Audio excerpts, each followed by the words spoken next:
Yes, my people. We are live. Gooners Therapy, Monday Night Cannon, 9 p.m. show. As you can see, we've got special guests in the building. Dan is obviously fashionably late as he is. Black man timing, but he's white. You know how that story goes. But yeah, he's going to be on in a minute. Shout out Waffle Done. What you saying, my brother? Yeah, man, I'm here, man. Happy to be here. Monday night sessions, you know what I'm saying? Yeah, the Monday blues are out the way. You know Come what I on. mean? We're here, you know what I mean, to make the place red. You know what I'm Come saying? on. After the blues. So, you know what I mean? Yeah, we're here, bro. Each and every time, man. Big up, Jason. Good to have you back on the show, my brother. How are you? Yeah, good. It's becoming a bit of a regular feature on a Monday night, so it's something to look forward to, even on the weekend when I'm not, or even on the week when I'm not able to make it. I'm still trying to tune in, still engage with you boys in the comments, still seeing Wagwan, still catching up with everyone. So yeah. Yeah, come on, man. That's why we chose this Monday slot as well. Monday seems to be a good time. People are available 9 p.m. You've got everything out the way. Like me and Waffles just talking, innit? Monday's not a good day, man. You just got to get through it, man. You get me? But we're here, man. We're here. We've got some things to discuss. Obviously, Arsenal beat Portsmouth on the weekend, which was obviously expected. 4-1 win. Gabriel Martinelli with the hat trick. And yeah, we got the job done, man. For me, I think it was a decent performance. I was expecting a bit more from some players that came in, i.e. Eze. I wanted to see a bit more from Wanyeri as well. But overall, we're into the next round. Good stuff, man. What did you guys make of the Portsmouth game? How you feeling about that, man? You can go first, bro. No, go Waffle. You go Waffle. I'll go for okay. Yeah, you know, I don't know about any of you guys, yeah, but for me, yeah, it was just a Sunday game. It was just one of them ones, yeah. Do you know what I'm saying? Let's just see how the game goes. Let's just get through this round. Yeah, it was quite a rotated side. And I just wanted to see us just to win the game, yeah. Obviously that first goal, you know what I'm saying, that little shocker, but I wasn't too surprised. You know, Portsmouth in the FA Cup, man, anything can happen in the FA Cup with any team in it. You know what I mean? It doesn't matter who you are, yeah. Teams get gassed. You might be like, you know what I mean, fourth in Ryman's league, yeah, but you're coming to play. Look what happened with Macclesfield and Palace the other day. So it doesn't matter who you are, if we're at the top of, like, you know what I mean, the Premier League or whatever, you know what I mean? This Arsenal, they're the team to beat, isn't it? And, you know, Portsmouth, you know, they gave it, you know what, big up to Portsmouth because they gave their all on Sunday, but they were never going to win that game. Let's be honest. And so you weren't thinking when that first goal went in, was you thinking, oh, there was a little bit of a wobble in my head. I still no, it was, you know what it felt like? It just felt like a little scratch on my arm. That's what it felt. That's what the goal felt like. I felt, okay, they've got a goal now. And sometimes in them situations, yeah, maybe it's a wake-up call to the players as well, because, you know, they did catch us. Do you know what I mean? Yeah. Obviously, that Kepa save where he parried it back in. I was thinking, why has he made a save like that and there's no defender there? Yeah, maybe you need to just put it around the corner or something like that. But these things happen in games, you know what I'm saying? Yeah. And remember, going to Portsmouth and that crowd is right near to the players as well. So some of them players haven't been, you know what I mean, played in them type of environments before. So yeah, it was like gonna be hostile. And this is what the players need. And for me, I just felt it might not be the greatest performance, but we need to see some battle hardness from the players right now. The players that are coming in now, we need to see them start to play some games now. Do you know what I'm saying? Because as I was saying to my boy Capers Palsy, yeah, that they may be needed at any point in any game. You know, anyone goes down injured, we may need someone. So these players need to be conditioned and ready to come in. And I thought they done a decent job. Got over the line. Good result. Martinelli, star boy on the day. And yeah, we got. we got the job done. I wasn't expecting, the greatest of games. Portsmouth were very physical. A lot of their players were quite tall, so I was expecting a battle from those guys. And yeah, we got the result in the end. Good stuff, good stuff. Yeah, from what you said, that's exactly what you said, Waffle, man. It was just get the job done, get over the line. I wanted to see a couple of goals from Jesus, if I'm being honest. I thought, yeah, this is your opportunity, Jesus. A bit disappointed that Jesus didn't score. Like I said, one year I thought he was decent. Could have done a bit more. And Eze, all these players that have been on the fringes, I feel like they could have done a little bit better. Madweke with the miss from the penalty, that was shocking, absolutely shocking. I don't know what was going through his head there, but we move, man. Into the next round we go, man. Jason, what are you saying? How did you feel about the performance, my brother? Look, those sorts of games are potential banana skins, and I think as an established Premier League side, all you want to do is be in the draw for the next round. The other stuff that you also want and are aiming for in terms of some of those solid performances, an element of confidence building, some minutes in the legs for some of those squad players. I think we've ticked all the boxes. And I think it's one of those ones where you kind of come away and you go, don't want to be 60 minutes in having to bring Declan Rice on, having to use players on the bench that we don't really want to see, players that we want to make sure have got a good week's rest ahead of them or in them ahead of what's going to be an incredibly physically tough game on Wednesday against Chelsea, and then what we also know is going to be an incredibly tough game against a Sean Dyche side at the weekend. Those games are not going to be they're not going to be the most tactical games. They're going to get about us, and we're going to have to be up for the fight. So you want to see that. I mean, we can go through the 11. But yeah, I thought Eze was probably the one that I was most looking forward to watching, to kind of say, you haven't had the minutes. I understand why. What are you going to go and show us today? Because I was talking to someone the other week and we were talking about Eze this and Martinelli that and that one Airy this, and I'm going, well, actually it's testament more so to Ødegaard and Trossard how solid and how consistent they've been, that we're not hammering for those, because last season if Ødegaard's not firing or Trossard's not firing, you're going, right, get them out, get someone in, and then you get an Eze in and you're looking to try and do something to do something a bit different. And actually we're not now in a situation where we're clamoring for Ødegaard to be out the side. He's doing really well. He's doing all the things that we wanted. And you might even argue that having an Eze on the bench or actually just brings the best out of those sorts of players, because they have to up and they have to raise their levels. And that's what you want. That's what you want from the squad. You want Declan Rice to go. You don't want Declan Rice going there getting clattered. Yeah, Declan, he wasn't even on the bench, was he, Declan? I don't think he was. No, I don't think he was. And that's what you want. Yeah, there were a few that didn't travel. You want to see Havertz get some minutes. You want to see Marley Salmon jump in and get some minutes in a tough hostile ground. Those sorts of games to me, like they're old school proper FA Cup third round ties. And I think what we saw, some of the draws that we saw over the weekend and some of those games, the Macclesfield game, the Wrexham game, classic FA Cup third round. It's exactly what you want. We just couldn't be one of those sides that wasn't in the draw for the fourth round. So we're in the draw. If we didn't get an away tie, I love to try and build my away credits. If we didn't get an away tie, I wanted Macclesfield at home. We got Wigan. It will do.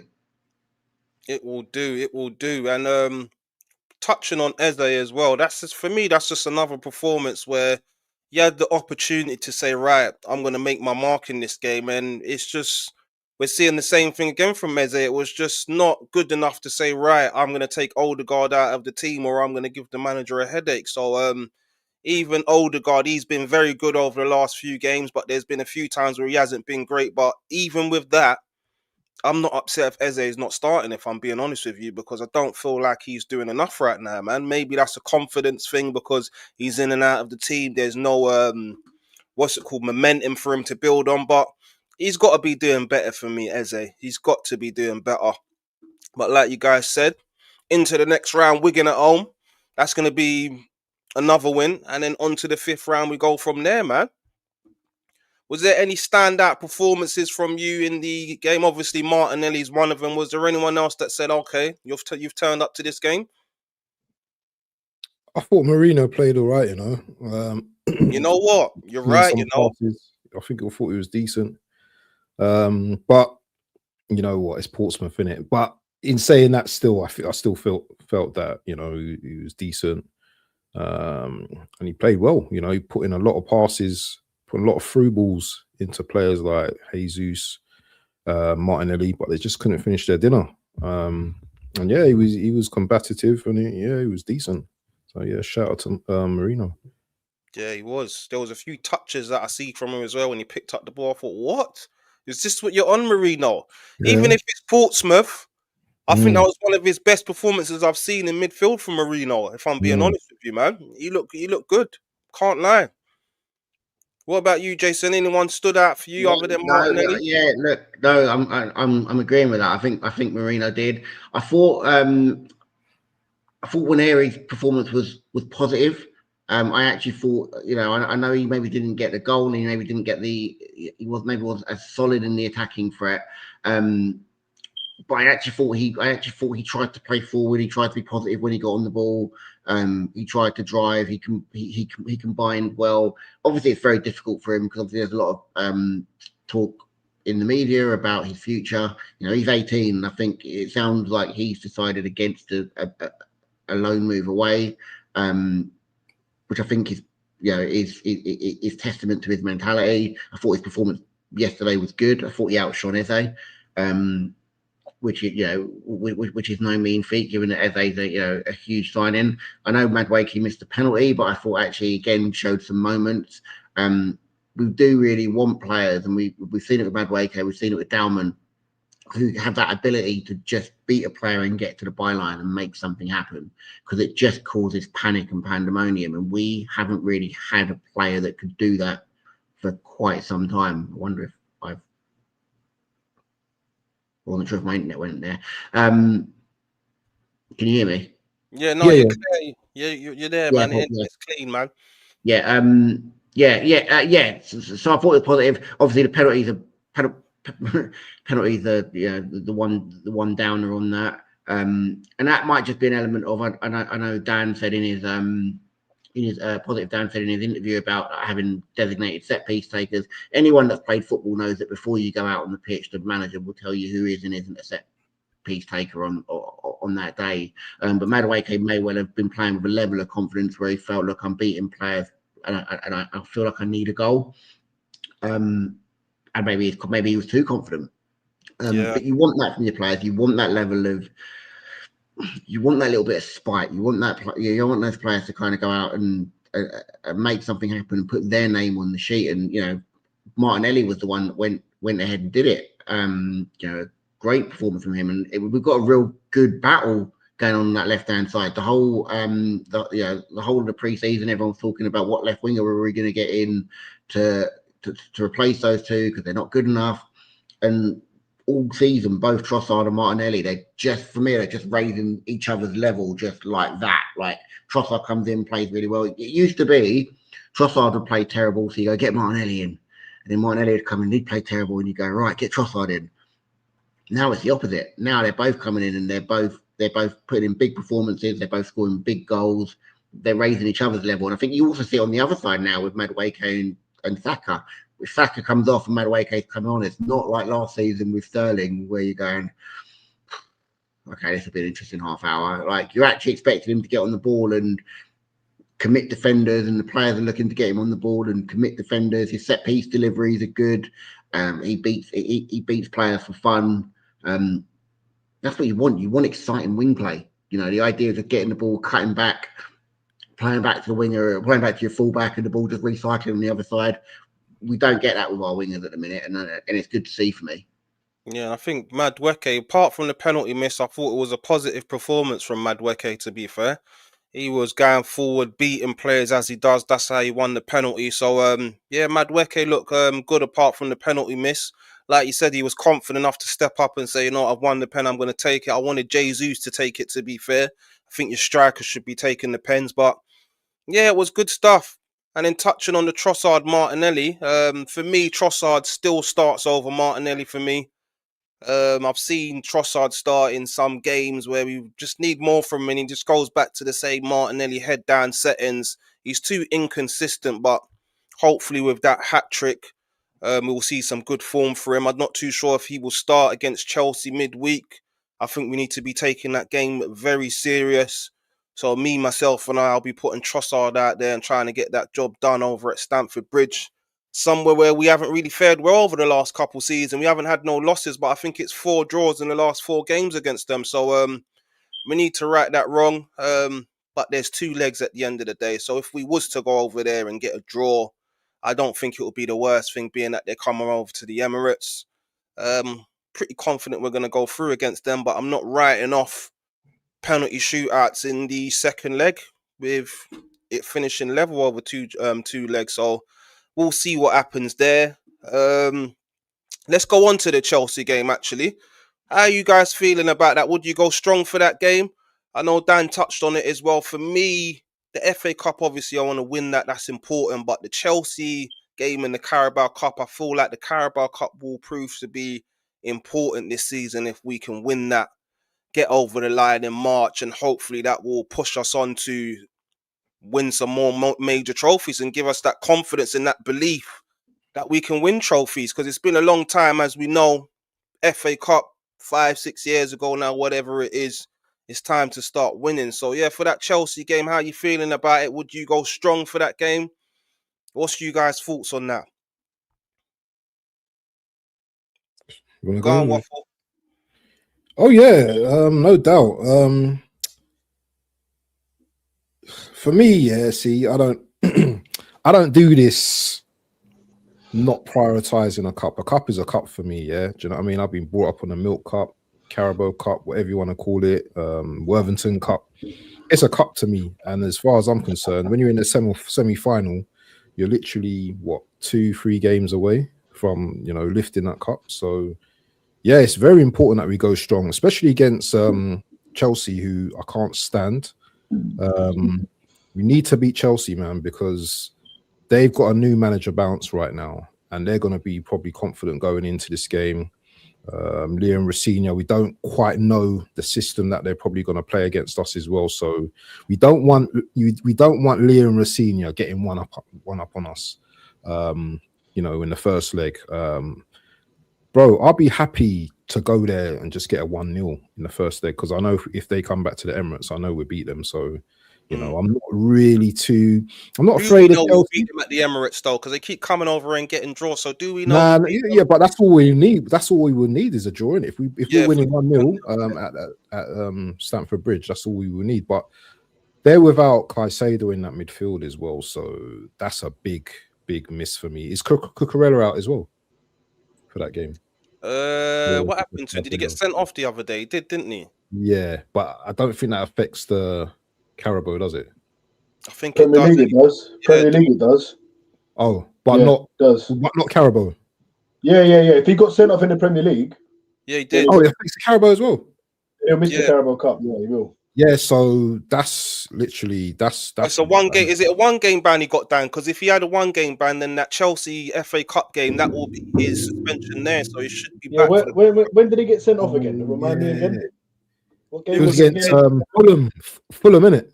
Yeah. Oh yeah. So he would have served it if it wasn't a straight red. If it was 2 yellows, which I think it was, right? Yeah. Then so yeah. So he'll be back, but Caicedo missing I think that's a big miss for them. But Chelsea got players in it. They got players that can hurt you. They got a decent attack line.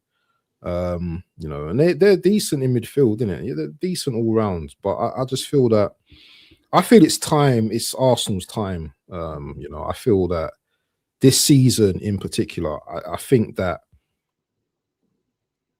we got to go there confident. That not even go for a draw. I just feel that we just got to go there and play, innit? You know what I mean? And just I'm not going to say slap them because you know what, people be clipping this and stuff like that. I just feel we just need to go there and win. Facts. Dan, what you saying, my bro? How you Yes, bro. feeling? Good to be You here, man. feeling Thanks that for the coming on. Big up, man. quadruples on as you've been screaming out, Dan? Yeah, listen, look. I've always maintained that there's a chance, and you have to be in these competitions to win it. Now, listen, I take a Premier League right now. If you said Arsenal got to just win the Premier League, I'll bite your hand off and be over the moon with that. However, you know, like Waffle said, we're what, 2 games away from a final, which is going to lead me into my next train of thought. What I've been thinking about a lot, and on one side, it's really, really, you know, it's a really good thought, and on the other side, if you flip the coin and it goes the other way, it could be very damaging.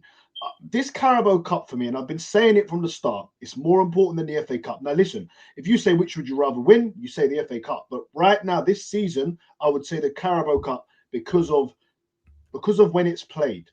You know, I've been stressing how important this cup is for us to finally get our hands on a trophy, to have that block gone, you know, that mental block where we've not been able to win a trophy with this group of players and Arteta. Of course, I think Saka was in the squad when we won the FA Cup. But other than that, none of them have won a trophy with this Arsenal team.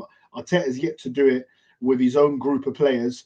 So I think it's huge. But if Another we were reason, to play, sorry to stop you, Dan, is just to get past the semi-final, because since the yeah, FA of Cup, course, we ain't got past got. one. So that's another thing. You know, we lost to Liverpool in the semi-finals. We lost to Newcastle.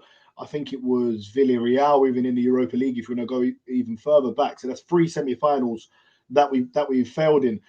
But if we go through, and if Manchester City go through, and Arsenal play Manchester City, what it will be in the end of March. We play them in April, game week 32 in the Premier League. So it'll be very close. If we were to go and play Man City in the Carabao Cup, now if we win, amazing. It would give, I think that's it. We'd win the league from there. We'd be so confident going up there on game week 32, whether the gap's 3 points, 6 points, 9 points, even if we're level, we'd be so up for it, you know. And we do so much for confidence. Confidence is everything. Just look at Victor Gyökeres. Confidence is so big in football. However, if you flip the coin and we were to lose to Manchester City in a Carabao Cup final, that psychological edge, them beating you to another trophy, and then you've got to go and play them in 2 or 3 weeks' time at their ground, and you've got a Premier League game 3 days later, that is a scary thought. It really is a scary thought. That's why I think this Carabao Cup could be huge. Now, look, I would rather not take the risk of losing to them in the final because you could lose on penalties. Anything could happen.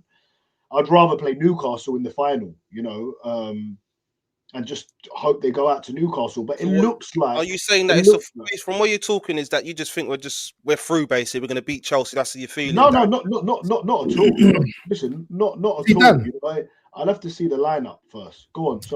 Sorry, Dan. See, I don't care who we play in the final, bro. Bring Man City on. I don't care because at the end of the day, yeah, to win things, you got to beat the best in it. And of course, beating Man City, yeah, would just be the icing on the cake for me in that final. Yeah. I don't prefer. I listen. I've got no preference, yeah. But if Man City come, if we got to play Man City, then I want to beat Man City. Arsenal's record in finals is quite decent over the years. Very good. Yeah. At Wembley as well. Yeah, I would really, you know, in a one-off game, you know, against City at Wembley, I fancy our chances. Palace did fancy their chances. Listen, I'd fancy our chances to beat them, but it's just that little. You know, like when some people say, you know, you wouldn't want to face Tottenham in a final. You expect us to beat them, but just in case losing to them, you know, it's just one of them things. I just feel like it could be such a psychological blow when we're doing so well. You know, like I said, it could be a scrappy game, and City could nick it on penalties. Anything could go wrong. I just feel like for the rest of the season, what that could do to the mental side of our game, I would probably prefer to face Newcastle. But look, if we get through and we play City, then bring it on. And based on that, Dan, what would you go strong on Wednesday? I think we have to. Listen, we've got. It's a tough one for Arteta. It's a big dilemma for Arteta what he does here now, and I think he will go strong. The fact he's made 10 changes against Portsmouth, I think he goes strong. But obviously, we play is it Forest on the Saturday or Sunday? Saturday at 5:30, I think it is, isn't it? Big So game. we play Forest, what, 3 days later, which is obviously way more important. You know, you dress it up how you want. We need a trophy and all of that. That Forest game is a lot more important, especially considering you have a second bite of the cherry. You play Chelsea, of course, at home, and our home record is phenomenal. But with all that said, I still think he's got to go very, very strong.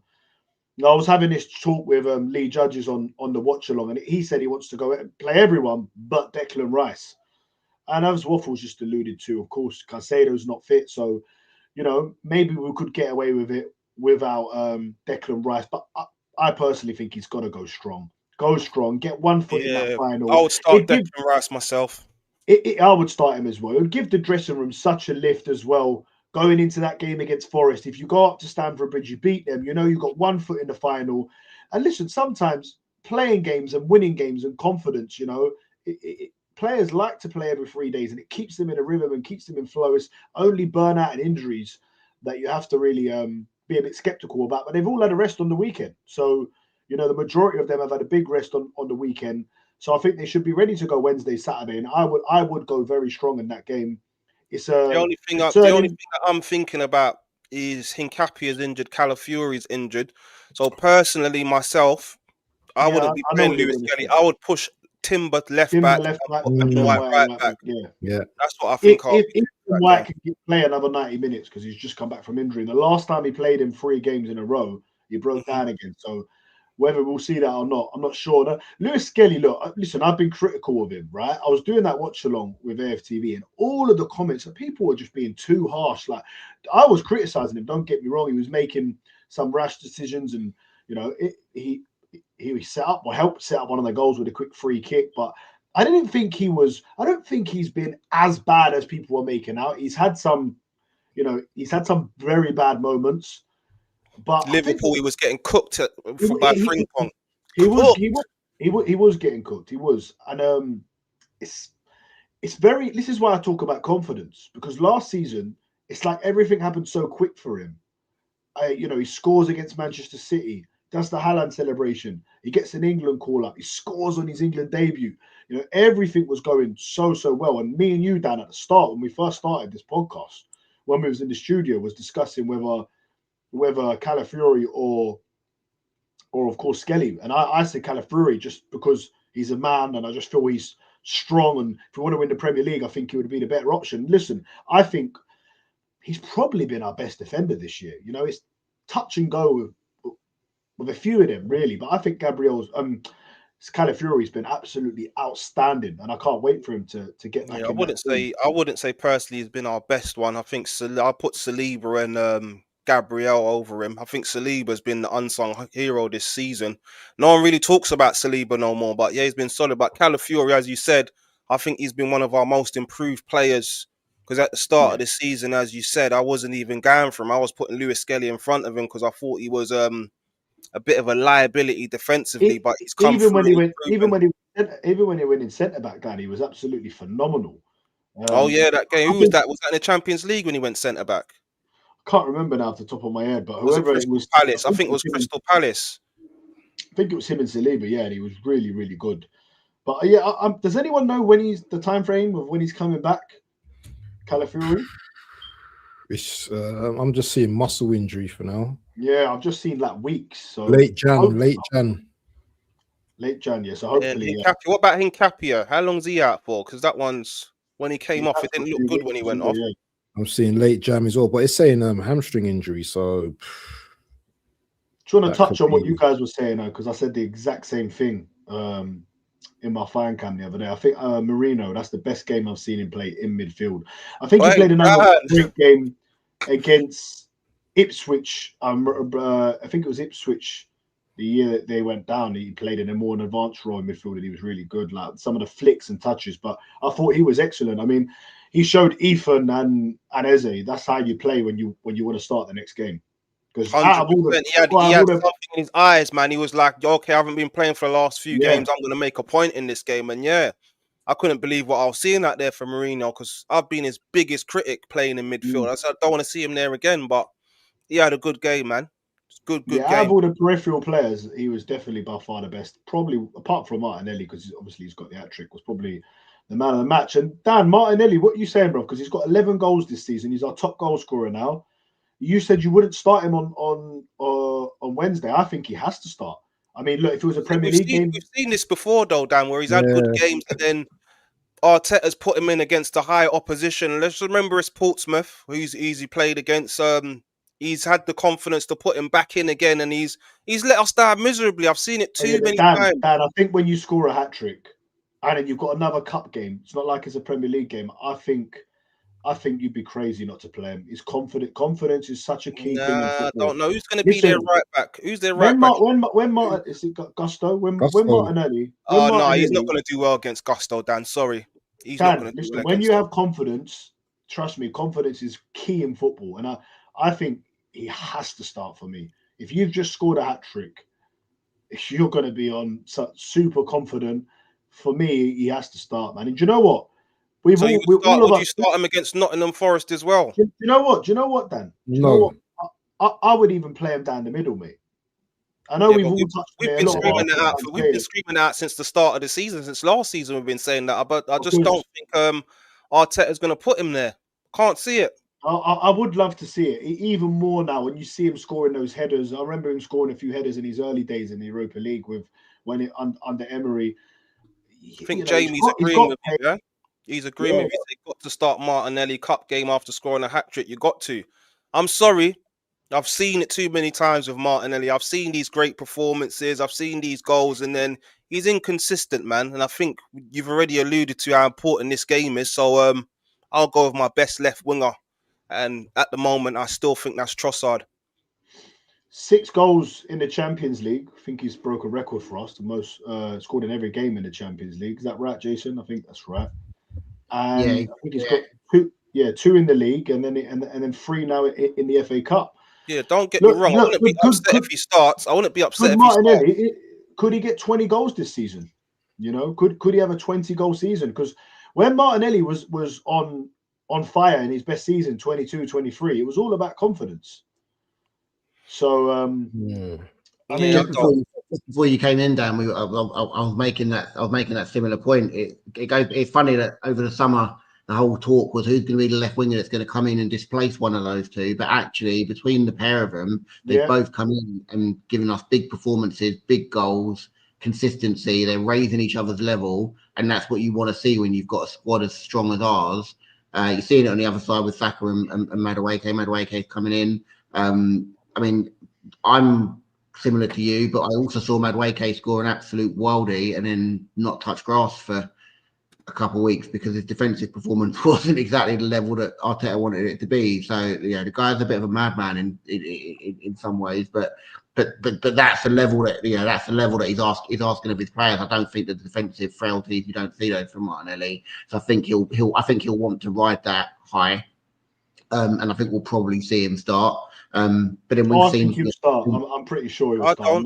I don't. I think Arteta, and that's one of the reasons. I was not Arteta's biggest fan, but that's the credit I've given him this season is that he's stuck with Trossard in all the big games. Trossard's been getting those starts. So if he's taking this cup very seriously, he's going to put Trossard on the left wing. Do you know what it could come down to? It could come down to a tactics thing. Arteta, he may look at it and say, do you know what?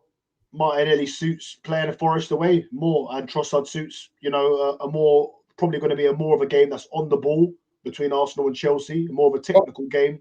Whereas Forest they're going to be up in our faces, going to make it difficult, and Martinelli may be a better outlet. Historically, Martinelli plays well against Chelsea, I believe. Yeah, he likes playing against Chelsea. He does. He scored against them when we drew. Was it 1-1 with them? I was at the game at Stamford Bridge. He scored that goal where he run through the whole team, but there was a slip in there. I just want to point that out. There was a slip, but I don't care if it's a slip, bro. I give him his credit. It was a good finish, but I'm not sold on Martinelli. I'm still not there with him yet. I'm not there. No, I'm not saying I'm just talking about the game because it's a difficult one to be honest, man. It's like You can't have a man score a hat trick and then just bench him, man. I just think that's exactly. You can never What's listen. that If you doing for score your a hat trick, confidence, man? you score a hat trick. You got to play the next game. Sorry, What's you that have doing to. for For me, confidence? You know what I'm saying, Dan? So in unless he's gone to him and said, "Look, I need you for this. It's more important on Saturday. I need you for that." Maybe, because we've got Dan, two I think Trossard massive games. starts against Chelsea and he starts against Nottingham Forest. Listen, I I'm don't not think going to so. get carried away because he scored a hat trick against Portsmouth, who are in the relegation zone in the Championship. That's not enough proof for me to say, Gonna right, reply my to most this. important game, I want you to start Martinelli. Reply Sorry. to Tyrell Gunner. Obviously, 20 goals in the season. He is actually our top goal scorer with 11. So he's got 11 halfway through the season. If he were to get another 9, it would be a 20-goal season. And what And I someone's put think in the comments as well, it was from set pieces, his goals as well. 2 of them. two of them were, yeah. And Chelsea ain't great on set pieces either. Exactly. And they were headers. So, You know what I'm saying? You gotta take the attributes, yeah, and you gotta use them against, you know what I mean, a team with the weaknesses. I'm not saying that Martinelli is the best player in the world, but also he scored 2 from set pieces. The other one was from open play, and he should have scored another one with the open goal that he missed from That's open what I'm play. talking about.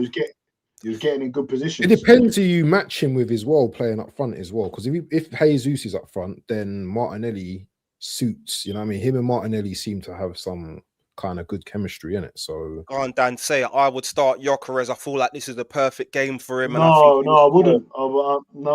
I wouldn't start him. I've Havertz got to the point now. came on off the bench. Look Positive silky, stuff. bro. Look very silky. Look good, man. That made me feel a lot more confident going into the rest of the season. I was just thinking, right, and this might be harsh, but are we the best team in the league, but with the worst striker in the league? oh, this is going to be a Gyökeres session now, man, for the next hour. I could just feel it. No, but me personally, that's right there, Dan. Gyökeres starts for me on Wednesday. Yes, Gyökeres starts. What's your reasoning behind that, Jason? Hold on, let me just let you go. We've just started on this, so you've come at the perfect time. My statement is now. Time, Hugo. We're just talking about your boy Gyökeres. I don't know if it's true, but are we the best team in the league, but with the worst striker in the league? Is there many? Because there's some bad stats, for him, guys, man. He's lost the ball the most times out of all 33 strikers that have played in the Premier League. He's won the least duels out of all 33 strikers that have played in the Premier League. Enough. There's some damning stats, and I think now Kai Havertz is back and Jesus is back. He could have limited game time. But Jason, go on. What would you say? You think that he's going to start? Yeah, look, I think as we get as we get to the tail end of the season, you'll see his game time diminish. What I don't think you're going to see is, given the injuries that both Havertz and Jesus have suffered, either of those two rushed back. I mean, we've been at games, and Jesus has come on with 25 minutes to go, and he's probably had a good 20 in him at Premier League level. And then the intensity off the ball isn't necessarily what it needs to be. We're inviting pressure in moments that we wouldn't want to or need to. I think they're going to be very, very, very cautious with Havertz going forward. I think we spoke about what the timing of what could be a potential Carabao Cup final, and in a game at the Etihad. Those are the games when you need Kai Havertz. And it feels weird saying that, but if you're like planning and periodizing, you're sitting there going, we need to build Havertz up to be fresh and ready for those games. And I think Gyökeres is good enough to get us through the next few games. I don't dispute the stuff that you said about stats. I think Jace, man, he's not good enough. He's not good enough in the next few games. I'd rather look Marino up there at this point. Jason, there's a couple of things. I do just want to finish. One of the things that I would say about us as a fan base is we are the only fan base that would be in the position that we are and still trying to find faults and issues with our group. Man City wouldn't be in this position picking at Nico O'Reilly or picking at Nathan I Ake. disagree. I disagree. Yes, they would. Gyökeres would not have been near the team if he was playing under Man City. I think any team spends £70 million on a striker, right? Now, listen, if we were like 12 or 13, 14, 15 points clear, I agree. I don't think there would be that much talk. No one was really saying anything at the start. It's been a long time now. And for me, that game against Liverpool really said it all. because I remember drawing 0-0 with Everton the season before. We just had a striker, we'd have won that game. And against Liverpool, when games are 0-0 and you can't score for whatever reason, that's when you need your striker to turn up and score a goal. Not put in a tepid performance what he put in. Now, there's one thing I will back up for Gyökeres. I used to play as a striker when I played football many years ago, and I remember there was me and there was another guy, and it was always the manager would pick him one week, me the other week, and there was never anyone that was starting. And I always knew as soon as it got to 55, 60 minutes, if I ain't scored, I'm coming off. And it played a big part in my mind, like, oh, and it psychologically, like, oh, I know I'm going to be coming off in. To Gyökeres, he does always get hooked after 60 minutes. The last half an hour, defenders are most tired, spaces open up. So that is one thing I would have liked to seen him perhaps maybe get 80, 90 minutes a few more times. You know, there we go. So how NW is amplifying what you're talking about, mate. That's the only thing I can actually say. Maybe, you know, he's not had a full 90, and sometimes you need that full 90. Or, you know, you need a whole 95 minutes to try and go and get a goal. But if you're not performing at all, you're not making chances, you're not getting onto chances. Someone just put in the chat there, you know, why do we make the chances like we did for Martinelli, the chance he missed and the chance he scored? Well, Gyökeres isn't in the positions. I've watched him. He's static, gets too close to his defender. So yeah, I mean, let me ask you something positive, Dan, and negative, Dan. Yeah, because you lot talk about Gyökeres quite a lot, and I've seen it on your shows, right? So you lot have just come up with something, yeah, that he's not getting in the positions that he should be in the positions, yeah. So what's going on in training, and what feedback is Gyökeres getting back? Because you know when he played the All or Nothing show, yeah, they had AirPod Albert or whatever he was sitting down with whoever, Ben White, who it was, showing him a video of, okay, this is what you're doing, this is what you're not doing. This doesn't seem like the players getting any type of feedback. I don't know. I can't see. I'm not there, but surely, is there any conversations going on with the players? Of course there is. I think they'll be working. I think they'll be listen. I think they'll be working on that. You've got to state the obvious, Dan, is that for whatever reason, Mikel Arteta is not getting the best out of this striker. We have to address that, because many big pundits have come out and said we know what we need to do. He needs to get a. They've even been speaking about getting a striking coaching for him. Let's be honest. If the player's not good enough, it doesn't matter. You could. But we're seeing everyone. Sanogo wasn't good enough. He still scored a hat trick. Dan, everyone can see the obvious things. He's not getting in the right positions. He's not making the right runs. Remember Sanogo? Sanogo scored a hat trick for us. Yeah, and back to your point, Dan. In his defense, about 90 minutes, I thought I'd get it up there. He has played 90 minutes, 7 games times this season. Leeds, Liverpool, Man City, Newcastle, West Ham, Crystal Palace, Wolves. 90 minutes. He played 90 minutes, yeah, and he scored against only Leeds in them games. Leeds, and is that the only one? Come on, man. That's how bad he was. That's how bad he was. We all forgot about it. That's how bad he was, bro. Like we've kind of deleted it. I don't think. Listen, honestly, I think he's sold in the summer, personally, or go out and loan. I think maybe he just needs to be one loan. I'm not sure anyone's going to come and pay. Waffle, who's going to come and pay? Older as well. What big team is going to come and pay 60 million after seeing him score 5 goals and beat him?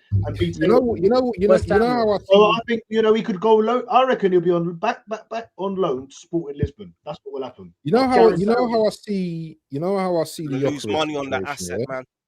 Do you know how? Can you hear me? Yeah. Do you know how I see the Gyökeres situation? Yeah. And yeah, people gonna whatever say what they want to say. Yeah. But I see it like Gyökeres and Eze, they're kind of like in the same boat. I think these are players, yeah, they're at the older scale, yeah. I think they're gonna take at least a season to bed into this team, bro. I know it's not what you guys want to hear, but I can see these man taking out. No. I'm telling you straight. Bro. Because Eze's different, Waffle, because you know he's got the talent. We've seen it. We've seen it. No. It doesn't matter. It doesn't matter whether you got the talent or not. It doesn't matter whether you got the talent or not. Yeah, it's still gonna take time him to look. If you saw him against Portsmouth, yeah, he was doing. See, no one mentioned the stuff what Eze was doing off the ball. Yeah, he wasn't doing this at Palace. He was tracking back, trying to win the ball back from Portsmouth players and stuff. He didn't need to do that at Palace. Yeah, he's had to adapt his game coming to Arsenal. At Arsenal, he has to play a different game. Same as Gyökeres, he's come to Arsenal now. Yeah, and his game has to adapt. Yeah, it's not the same. If you watch him at Sporting Lisbon, yeah, he kind of like runs from the right and then tries to hook it in and then shoots. Yeah, Waffle, he doesn't do that Arsenal. He doesn't do that Arsenal. At Arsenal, he's like occupied. It's not gonna happen. Hold on, let me finish my point. Let me finish my point. Yeah, at Arsenal, yeah, what happens with Arsenal, yeah, is that effectively we've got two wingers. They're not really natural wingers, but we call them wingers, yeah. Okay, we've got Trossard with how many goals? What, 5 goals? He's got 5 or 4 goals, 4 or 5 goals. And you've got Saka with 4 goals, yeah? Okay. They're not natural wingers, yeah. So they're not naturally, yeah. First instinct is going to be looking for Gyökeres. Admittedly, Gyökeres' movement should be improving now by now. From this season, from how many games he's played, yeah, there's been times where Saka's put balls in, Trossard's put a ball in, Rice even's put a ball in. He needs to be in certain positions, yeah, to at least, do you know what I mean? So, for example, remember that header? He had 2 headers against. Who was the team? He had 2 headers and one went over the bar, and one he kind of like tried to glance it. Was it Bournemouth? At home. It was at home. It was at home. Home game. I can't remember, but recently it was. Yeah. I need to see him getting. Yeah, I need to see him doing more of that. Yeah, getting into those positions. Yeah, beating his defender, getting in front of his defender. Yeah, and actually trying a thing. Yeah. At the moment, we've got a player that hasn't got no confidence. Yeah. Do you understand? Yeah, we've got a player. Yeah, that is out of form. Yeah. I don't know what his fitness levels are like at the moment. Yeah, so. I'm writing this season off for him. I think Havertz is going to come along, and I think he's just going to. Can I reply to Waffle quickly, bro? Can I just quickly, just a quick reply? I think with Eze and Gyökeres, 2 different scenarios. Number one, Eze's done it. He's got credit in the bank. We've seen how good he was. He won the FA Cup for Crystal Palace. We know he can make it in the Premiership. Number 2, he's also won us games like against Tottenham, against Crystal Palace, albeit he hasn't been great in some of the other games. Yeah, we can also see Eze in the last game trying to adjust, like you just said it, absolutely running back. With Gyökeres, he failed in the Premiership. Was it Brighton? Brighton didn't decide to keep him. We know he's done it in Sporting Lisbon, but the jury's out on him. Now, one of the things that I've noticed is obviously the movement. Ian Wright came out after the last game. Michael Owen said his movement isn't right. He doesn't come for the ball. Other pundits have said like he doesn't call for the ball. He doesn't want it. Like like if you're a proper striker, you got to have a bit of arrogance about you. And but he's doing the nice. I have to say, why haven't you passed it? If someone doesn't pass it to him, he doesn't seem bothered. When he gets taken off, do you know why? Do you know why? Because he's a new player at Arsenal, bro. And if he starts getting on Aggie and all that, he's gonna get dropped. Simple as that. That's a fair point. Listen, have you noticed? Arteta likes his strikers nice. He doesn't like strikers that have got attitude, that are gonna, get on all mad on the pitch and stuff like that.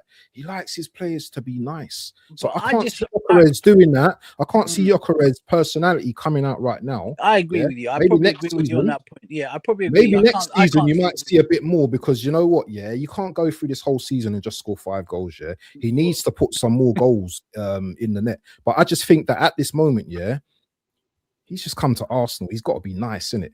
He's not going to show that side of him, because I don't agree with you. I just don't think it's in him at all. I just don't think he's that guy. He done a Mazza to get to us, So and listen, in him, I think he has got in him. Have you seen the video when Martin Odegaard FaceTimes him when he's in the taxi on the way to Arsenal or whatever, and he goes, "Is there anything?" Gyökeres. And he's in like he's being chauffeured to Arsenal or whatever, and then he FaceTimes Odegaard. They're probably doing it for whatever media.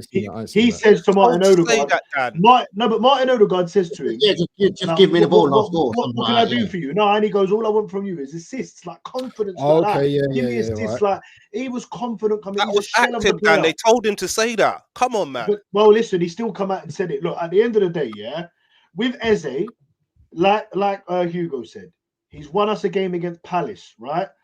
He's won us a game against Tottenham. Someone's just said that Gyökeres won us a game against Everton. Yeah, technically he did. He scored a penalty, right? Other than that, he didn't do nothing and got hooked off, right? With Eze, I have no doubts in my mind that Eze will win us another 1 or 2 games this season. Yeah. I don't care if it's in the 100%. FA Cup, the Champions League. It could be Wednesday night. I actually fancy Eze to do something against Chelsea. It's just sort of games that he comes alive in. You know, he's a big game player. He's won the FA Cup for Palace. He scored against Man City in the final. Who did they beat in the semis? He scored in that. He scored a hat trick in the North London Crystal Palace, not Arsenal. Yeah, for Palace, but he scored a hat trick in the North London derby. Do you know how massive that Gyökeres scored a hat trick against Man City. Yeah, he scored. Yeah, not for Arsenal. 2 penalties in the Champions League. 2 penalties. And you know who was up against Simpson Pussy, who now can't get a game for Celtic. That's who they were starting centre back. Right? Hey, Dan, look at this comment here. We spoke about Gyökeres quite a lot, Dan, and you've never actually questioned the manager and what they're doing in training. Do you know why? Do you know why? Because regardless of goals, Jesus plays well all the time. It might not score, but we know how good Jesus was 22, 23 before he got that injury. So he weren't scoring loads of goals. He scored a few goals and he was unbelievable. That's the best football we've ever played under Arteta, probably, yeah? Marino scored goals and Kai Havertz, people could say he didn't score goals. He got 15 goals last season in all competitions and he was injured. He's injured at this point this season. So we've been talking, Dan. We've been going back and forth about Gyökeres. Let me finish. Kai Havertz was on course for a 20-goal season. Yeah. You know? So like, there's not even one question mark. I want to ask you, man, something quickly. One question mark about Arteta when it comes to Gyökeres. No question mark. I want to ask you, man, something. If Gyökeres goes and scores 10, 12 goals, yeah, from now to the end of the season, yeah, what are you going to say then? Then I'm going to eat my words. We'll take it back. He's totally proved me wrong. I don't see it. You're not going to question his play or anything. Waffle, I'm positive down, bro. Come on. I know, but I'm just saying it's like it's energy for energy, isn't it? If I would want him to score, if you said to me, who do you want to score against Chelsea? I would say Gyökeres. I want to. Nothing's facts based, bro. Yeah, it's opinions, bro. Yeah, it's what's the facts based? What we're not in a bloody semester, bro. So calm yourself down, guy. Where's the facts thing? It's this Chrome Ice game in that picture that's just looking up at me, man. You know what I'm saying? It's opinions. This is football. It's about opinions, bro. You know who I keep thinking that is? Paul from the gym, Dan. Big up Paul, more sense. But yeah, for me, Dan, I'm not. Dan, let me just tell everyone, thank you for everyone who's been dropping comments. Thank you for everyone who's big up my boy David Lewis, Dan. Yeah, come on, my guy. I don't know, we're talking to one of me and Dan anyway, but I want to thank, obviously, our guests. That's my guy, Philzy. Yeah, I want to thank everyone in the chat, every single comment that you guys put out, every like that you do, just all of it, man. We just want to say thank you to all of you guys. Thanks for watching. We've got a special guest coming soon in about how long, Dan? What time did he say? 10 o'clock. So probably any minute now, we've got a special guest joining us as well, who'll be joining the panel. So make sure you stick around for that. Big up D Gunner, big up my bro Dan. Great seeing you on the AFTV stream. It's up from here. Hopefully, man, it was good to be on that. It was good to be with a legend. Yeah, well done, by the way, Dan. You did very well. It was good, man. You fitted in really well on the stream, bro. It's actually. Do you know what? Do you know why I really enjoyed it? Because I usually watch games either at the stadium, and it's a lot more emotional, and obviously the games are a lot bigger. Or I'm in the pub, or I've had a drink, or it's always. Or I watch it with my dad, who gets really stressed out, like crazy stressed. You know, my dad, you cannot talk to him during the game. I'll go, Dad, how do you think the game going? He'll blatantly ignore me. Won't even say a word to me. He'll just carry on watching me, and I'm like, okay, no, this is fun, isn't it? Anyway, but man, we're the elders. We're the elders. They want to see a title, innit? So they're playing the ball. He's on edge. He's on edge. Finish your point, watching it with obviously with royalty like Lee Judge is the legend that he is. watching it with him, and it was it was a chilled game to watch because even when we were 1-0 down, we knew we were going to go through.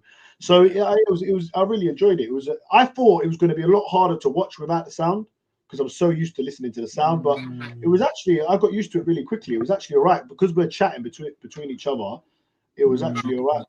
But yeah, man, big up everyone who tuned in and that. Man. Yeah, last thing on Gyökeres, Dan. I know you said you're basically saying it's got nothing to do with Arteta. Now, I'm not saying that it's all to do with Arteta, but as the manager, he does need to take a bit of responsibility for this poor form that we've been seeing. He has to take a bit of responsibility. Dan, this is not just a poor form. I said this on my AFTV interview. It's also the selection choice. When you know a striker's not playing well, and you got someone like Mikel Merino, who I think is a better striker than Gyökeres anyway, especially for Arsenal, you got to start Merino. Like, take him out the firing line. Yeah, but you say that, and then Merino's like bloody chalk and cheese, man. He's like, I agree. He can have a great game, and then he can be like, at least he has moments. At least he does score. Hugo's right, though. Hugo's right because Gyökeres ain't been doing well. As a manager, I'll be saying, let me take him out of the firing line for a bit. Why at Arsenal? Yeah, are we like Havertz, Merino, Jesus, Martinelli? How many players do we want to put up? Better than him. Can I go up? If the striker's not doing well, Waffle, take him out the firing line. That's all I'm saying. If he's not doing well, let's take him out the firing line. Maybe bring him on at 60 minutes. But Arteta brings him in the team for a reason. There's a purpose why. Yeah, there's nothing. There's no one else available. That's all it is, Waffle. When Havertz is fully fit, Gyökeres is done. Let's be honest. It's over. It's over, buddy. And Havertz will make us a much more free-flowing team. You watch the football. Yeah, Havertz is going to have his. You know what? Havertz is going to have his moments as well. Yeah, just remember that he'll have his good moments, and he'll have his exactly. But Gyökeres just has straight shit moments. There's no moments. There is no moments.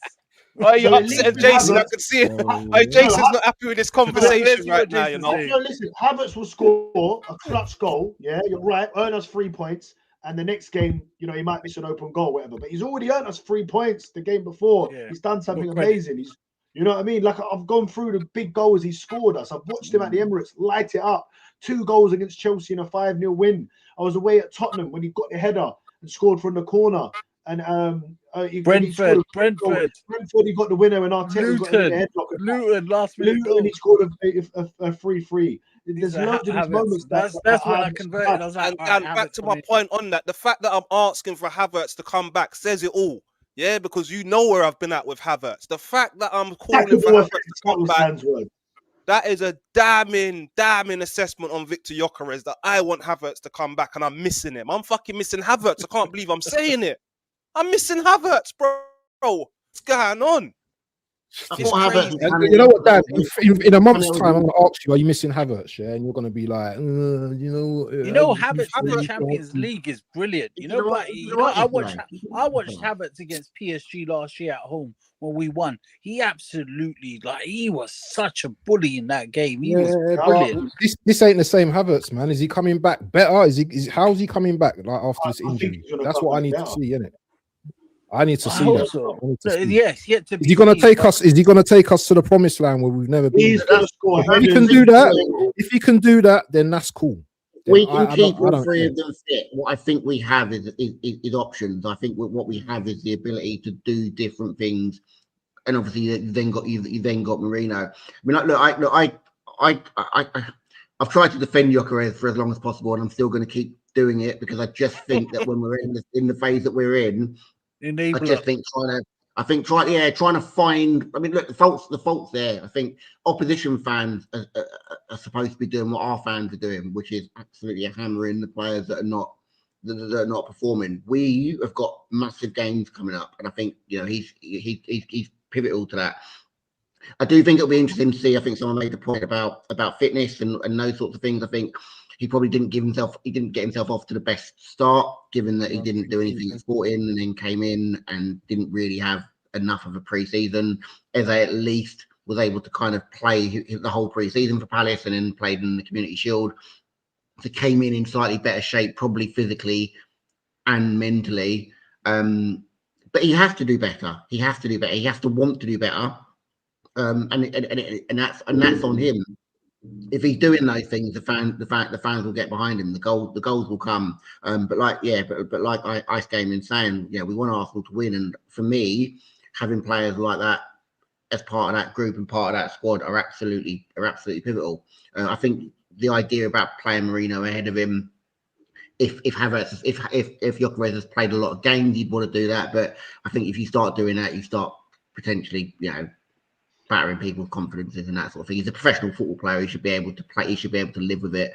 And he's got to do better. I'm not saying he doesn't have to do better. But it could have a good effect on him as well, though, Jason. If he does get dropped from Mourinho, that might give him the fire in the belly that we've been asking for. Because as we've alluded to, I want to see Gyökeres on the pitch when he's not getting the ball screaming at people. Yeah, maybe he's not that guy. Maybe what Waffle said, he's just come to the team. I don't know what it is, but I want to see you screaming at people when you're not getting the ball. When you've made that run and you haven't received nothing. I'm not seeing that from Gyökeres. Placid, you ain't got nothing about you, Gyökeres. Not on the pitch, not on the ball, and when you're not even opening up your mouth and saying nothing, you're just silent, And he's not that quick, mouse. Is he? What's going on? He's not that quick. No, is he that quick? In the Premiership, he's not that quick. No. I've seen him get beaten to the ball loads of times. He looked quick, but it was all a lie, man. He was quick. When you see him on the ground, how does he look when he's running? Like with jeans on. Tim's on, Like he's always a bit slow. Like honestly, I've seen him where he's been passed through and the defenders caught up and cleared the ball. Like there's a few times. Yeah, but Havertz is not lightning himself, though, is it? Havertz. No, but Havertz has got a footballing brain, bro. But you're talking about someone being quick. We're talking about someone being positioning. But you know what? His positioning is elite. Yeah, Thierry Henry. There was a video where Thierry Henry Waffle. He broke down Gyökeres, so he's free on goal. Rather than him kicking the ball and going across the player, so he can't get back, he's put it out wide, so the player was able to get back. Havertz wouldn't do that. He would kick the ball in front so the player can't get in front of him, hold him off. I see him score a couple of goals like that. One against Chelsea, actually. I remember it clearly. So, his footballing IQ needs to get better, Gyökeres, man. Definitely needs to get better. But I just want to get to a point on the Chelsea game. He can get better at this age? I don't know. Yeah. That's I want to get to on the Chelsea game. You got to sell him.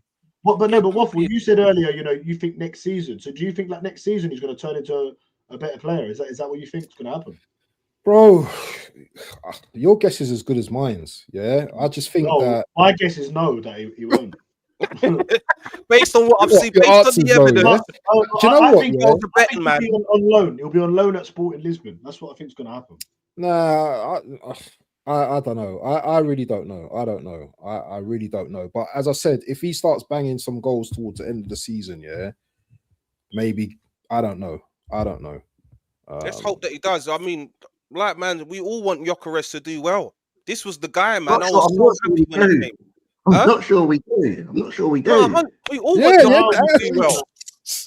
Trust me, listen, I told people we need some Gyökeres therapy, man. We need him on here, bro. On my last stream, I said that's when you speak to my son about Arsenal. That's the first thing he does is this. Yeah, he knows the chant, he knows everything. I've told my son on the weekend, stop singing his song now. Yeah. He's not good enough. If you ask the panel now, if you could choose one person to score, let's do it now. Dan, if you could choose one player to score against Chelsea on Wednesday, who would you choose? It's not Gyökeres, it's Gabriel Jesus. You'd rather Jesus, all right? I would want. He's already scored. He's had his comeback goal. We know he's a good player, so I'd rather Gyökeres get the goal. Waffle. Gyökeres straight. Yeah, Hugo. Marino. I want Marino. And Jason? Like Gyökeres. Yeah. Well, there you go then. So, Look, it'd be interesting to see what happens with a full pre-season. Kai Havertz, can't say it, Dan. You've changed your mind. No. Kai Havertz off the bench against Chelsea. Wacka. I would love that. I'll go Kai Havertz. Yeah, just for that. What do you lot think of Liam Rosenior coming in as the Chelsea manager? For me, it's a strange decision, but the thing that I do like is that he's a black man, innit? More or less, innit? So I think that's refreshing to see in the Premier League, first of all. I just want to big him up from that. I'm happy for him in that aspect, but I think it's the wrong choice for Chelsea, man. He's another yes man, isn't he? He's another yes man. Does that warrant him the job, Dan? It don't what I didn't. I just said it was a bad choice. I'm just saying I'm happy that a black man's got in and he's got a big job like Chelsea. It's refreshing to see, man. Big him up. You know what I'm saying? Wakanda forever. I know what you mean. Like there was this Sri Lankan Tamil Asian guy playing for Barnsley against Liverpool today. It was just so nice to see an Asian player. Like, do you know what I mean? He used to Hey, what's that about, Hugo? Why don't we see no Asian players? Because I remember coming up, there was a good few Asian players I used to play with and that.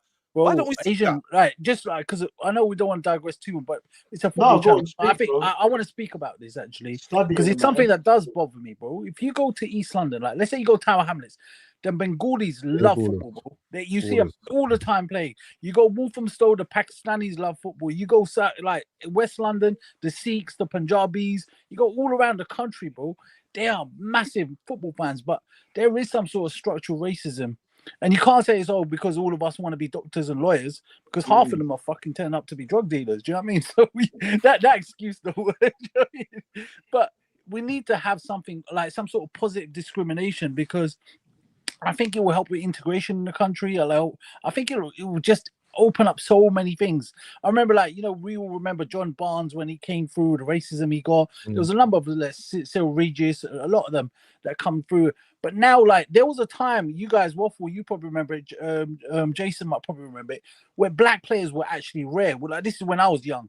Like, they weren't. Of course. Do you know what I mean? Like, when you saw, like, me as an Asian, Bananas on the I used to pitch love and all that. watching black players, bro, because it was, and that helped change the culture of the country. And I do feel like that's in sports we do, like boxing, you got Amir Khan, you got Hamza Shiraz, you got Adam Azim, those sort of Pakistani boxers, but we haven't made that transition, and I just can't understand it. Like, especially in the UK, why there's not enough Asian football. I used to coach, and I would agree with that. I think there's an element of coaches thinking that the players aren't serious, or that their parents want other things for them. I do think in some respects there is also something about I think the probability of going on to be a Premier League footballer means that people, certain ethnicity, certain parents and certain parenting groups place more focus on education. And then I think the other thing is, if anyone knows anyone that's involved in academy football, the amount of travel, the amount of commitment to get to sessions and all of that sort of stuff is ridiculous. So you've got to have incredibly supportive parents who think that it is a sustainable career choice, and therefore are willing to make enough sacrifices themselves to be able to get you to those places. And obviously, if you're not able to get to those places, even if you get the opportunity, you're behind the curve. You're behind the curve straight away. But yeah, it was interesting. Yeah, I used to coach, and I spent a little bit of time spent doing some shadowing at some really good academies in Cambridge and in Suffolk. And it was fascinating. I mean, because they have the 90-minute rule, like a lot of boys from like the Cambridge Academy, it's unbelievable. Absolutely unbelievable. Because they can get that, and they can get that. But again, you know, if you're a kid in East London, for example, trying to get out, like, it's a big commitment for a parent on the chance that 0.001% go on to be professional footballers. But we need that, don't we? We need that breakout, a couple of players to break out. Like, you know, there was what was the guy, Neil Taylor, in it? He was half Asian, wasn't he? That was that. Yeah, you had Zesh Rahman, who used to play for Fulham. Chowdhury at Leicester. Chowdhury, yeah, Chopra, who used to play for was it Leeds and Newcastle? Yeah, there was one that came through Leeds who was really, really, really highly rated. Yeah, big up, Lyra Osas, who's come from Poland, man. Wow, Polski. Big up, man. Big up, appreciate that. I've actually got Polish in me, man. So big yourself up, bro. Jamie Arsenal says, so true what Waffle was saying here. Spot on. I'm at an academy and that's spot on. There are some other misconceptions also, but pretty spot on. Yeah. Look, I mean, football is such a multicultural game, isn't it? So that has always surprised me with the Asian side. But I know a lot of Asian people, and I have to agree with Jason. You know, the main focus is more on education, and like he said, the sacrifice you know, that you have to do as a parent. You read some of these footballers' stories, and just some of these players only make it to League Two, League One. Some of them play at Sunday League, and that's their job. That's their job. They get paid £500, £600, £700 a week playing in. The guys that played against Crystal Palace are probably on what, £600-700 a week at Macclesfield. That's what the difference is, that much. My dad has always said it. The difference is that much between listen, the top elite, Arsenal and all the top teams, of course, there's a massive difference. But low teams in the Premier League compared to Division 6, there's probably some players where you ask players between themselves and they'll probably go, you know what, I think he's better. It's crazy. A lot of the time in that as well, Dan, from what I've heard and what I've known, is who you know as well. Yeah. You understand? A lot of it is who you know. 100%. If you've got the connections, your boy's going through, mate. I'm telling you. That's why you see a lot of these players that wasn't really that good enough. For example, I don't think Jordan Henderson was all that, but I just think like he was pushed through, mate. You're crazy, man. You're crazy. When he got to his level, no. That's the wrong person to do that with. He's just no way. He definitely worked harder than probably anyone. I didn't say he didn't work hard, but he wasn't the greatest footballer to start off with. He worked hard. Totally disagree. I think you're just labeling there. I get the point. That's a bad example. He was. What you're saying, Jordan Henderson was always top class, Dan. Is that what you're saying to me? Yeah, he was always going to go right. At Sunderland, he was good. Yeah.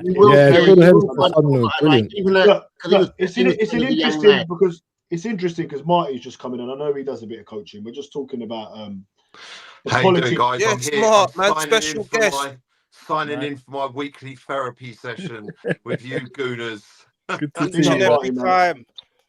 Marty, I know you've done a bit Thanks of for having me on, gents. Thanks for coming on, mate. I know you do a bit of coaching yourself with your daughter and stuff, and I do indeed. And with Cobham and that. So we were just talking about it. We just got into the subject. I'm not sure how we got here, but we're here. Firstly, we were talking about the lack of Asian players, obviously, in football in general.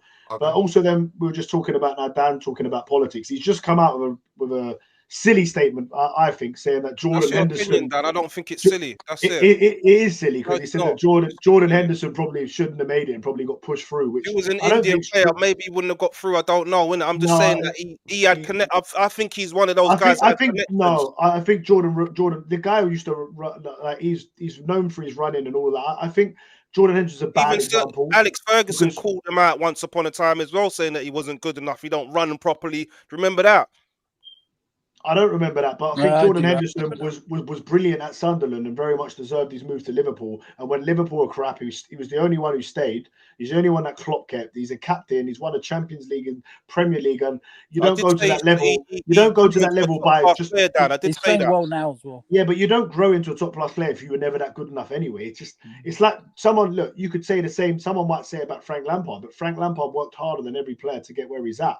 Harry Redknapp, people used to say that is favoritism, and Harry Redknapp famously said in that interview, they were saying you're playing him because of favoritism, because you're pushing him more, and he famously said, "I wasn't going to say it, but I'm going to say it now. This boy will go right to the top," and this is exactly what happened. So I just think Jordan Henderson was a bad example to use. Are there other players probably that got pushed and didn't make it? I think if you get pushed and make it, you was always, I think, going to make it. To be honest. There's probably other players that haven't got pushed; they haven't been able to make it. Do you know what I mean? So, but yeah, I think Henderson might not have been the right opportunity. But I suppose one of the things that you also see in some respects is actually just is having the opportunity. Some of that is just around how your squad's built. So for me as an Arsenal fan, I always look back on the situation that we have with Ashley Cole, who kind of got an opportunity because Silvino had a dodgy passport.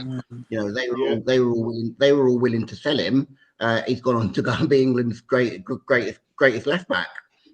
But then you speak to Tony Adams, who says Arsene Wenger didn't teach Ashley Cole how to defend. I did playing alongside him. So some of it's around opportunity, some of it's around, like you said, some of it's around mentality, some of it's around you've got the ability. What can you do with it? How much do you actually want it? Some of it is also, like just having a squad. I mean, you take someone like Waneri, you know, he's clearly got ability, but if you've got world-class players in front of you, the opportunity for you to go and perform at a level, you know, isn't always going to be there. And sometimes even Ødegaard as a 15-year-old was, you know, absolute mustard. The whole of Europe wanted him. He's gone to Real Madrid. career stumbles a little bit, finds himself on loan, eventually finds himself a decent level. The talent was always there, but some of that was just around the opportunity. So what's the question here, Dan? Just do you think in football there's there can be favoritism, and some players get pushed more than others, and why do we see a lack of? Because firstly we're talking about Liam Rosenior. That's how it started. And Dan alluded to him. Dan alluded to him being I think to answer your question, from what I'm sort of ascertaining, is listen, ultimately it's about ability. If you're good enough, you're going to play. But does having famous parents or a high profile footballer father or help you in a situation, open doors? Yeah, 100%. I've got a number of high profile ex Premier League football players that their children come to Cobham. So obviously, are they favoured when you've got likes of Premier League legends? Obviously, I'm a football guy, and when I see these guys, whatever team they played for, I'm a football guy. Like, of course, I say hello to them, I chat to them about football, and yeah, if their kids want an opportunity, but would I give that opportunity to any child? Yeah, I would. I mean, on a Tell us what you do, Matty. Tell us what you do, because it's Marty. It's Marty. Marty, yeah, sorry, mate. Yeah. Hugo, Jesus, man, how long have you known me? And you're in that Matty brigade. For some reason, about 60% of people call me Matty, but or Matt. But yeah, listen. Anyway, I'll take it. Whatever. So what do I do? So I'm a manager of a under 14s girls football team at Cobham FC, which is Cobham's just down the road from the Chelsea training ground, which is in Stoke Davenant. And obviously they have all sorts of levels, ranging from under 7 all the way through to the Cobham first team. I did the Cobham first team. I did their YouTube, well, Cobham FC. I did their YouTube channel. That's initially how I got the AFTV gig, because I did the Cobham channel, and then I interviewed Robbie for it, and it kind of just went from there. So that's what I do. I manage the team, set the goals up, train them, coach them, everything, lay the team out, manage with the day-to-day running of, let's say, day-to-day running, week-to-week running of the team, make sure everyone's doing what they need to do, the players, the parents, the staff, the secretary, the coaches, etc. There's cohesion where and the football team runs, and that there's ironing out any issues or problems that may arise, and improving, looking at where we can improve, where we can tweak things, if we need to bring players in, if we need to let players go, if we need tweaks to the system, what system we're playing, etc. and all of that. Marty Berta, that's what I'm gonna call you from now. Marty Berta, man. That's you. Oh mate, I've got some nicknames, man. I don't know. I would genuinely, Marty hopefully feels the same. I would genuinely advise anyone that has an interest in football to just go and experience a little bit of coaching. Just go and do a coaching course, 100%, and actually just go and just experience it. It will give you such a different perspective. Do you know what? I've done a bit myself. I've been there, done. And do you know what? For me, having my hand in that goes so well, obviously, with what I do with obviously the social media aspect of AFTV and stuff like that, because you've got your hands in football at a grassroots level, and you understand the issues that arise within a football club, albeit a much smaller football club, but the integral running. That's good, that one. I do like that. Very good, very good. So and there are all sorts of issues. Listen, even at that age, at 14-year-old girls, you'd be surprised. When people talk about player power and struggles, and players, sort of front, you get it. Like, this is a team that was got together years ago, and I started like picking up all the bibs and the cones. I just wanted to get involved. Then I started helping the manager out, and then I started doing some goalkeeper coaching with my daughter, and then he asked me to be the assistant manager, and then I did that for a couple of years, and then obviously I did coaching qualifications. Obviously, like you said, and you've got to do like DBS, you've got to do safeguarding, you've got to do first aiding, and all these things help me understand. I used to play semi-pro, and so it just helped me understand from a different side. And obviously being around the first team as well was similar to my playing days. And it just really helped. But I think in answer to the original question, ultimately, listen, we have parents that, you know, their doors are opened by situations and obviously prestige. But ultimately, for me, a player will be picked based on ability, and I will put a player in the correct position based on how they perform on the pitch and also their attitude. If their attitude sucks, I'll hook them, and that's it. And I'm a big one for that. Like, it's, you know, and if they did the training, there's a lot of off the pitch, off the game time stuff that you've got to manage, which I think is probably almost as important as how they perform on the pitch. But is there any, listen, all sorts of stuff goes on in football. You know, you hear of like people like gambling, you know, the Ivan Toney scandal. There's all sorts of stuff that go through it, you know, but is the level of football improving over years? Yeah, I do think so, yeah. Just to go back on your one, Dan. So you said that, like, with Henderson, that you know, maybe if it was an Asian player, he might have not got pushed. And what about if it was a black player? Because if you look at England's team now, I don't want to go through that, but yeah, I got a good few black friends that were good at football.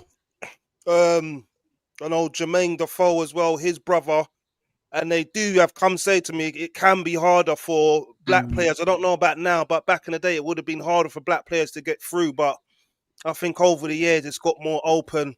And it's not so. Once upon a time, football was racist. We went over that back in the day, John Barnes days and all that. But I think over the years, it's got better, man. It's got better. And that was in our lifetime. That was in our lifetime, bro.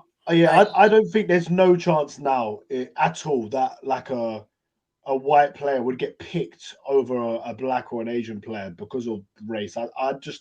I don't look at football now and see that. I think over an Asian player they would. I think there's some. But then would a black player get pitched over an Asian player? I think so. Yeah, I think generally, like, if because it's a safe bet. You see, your people are used to see what's familiar.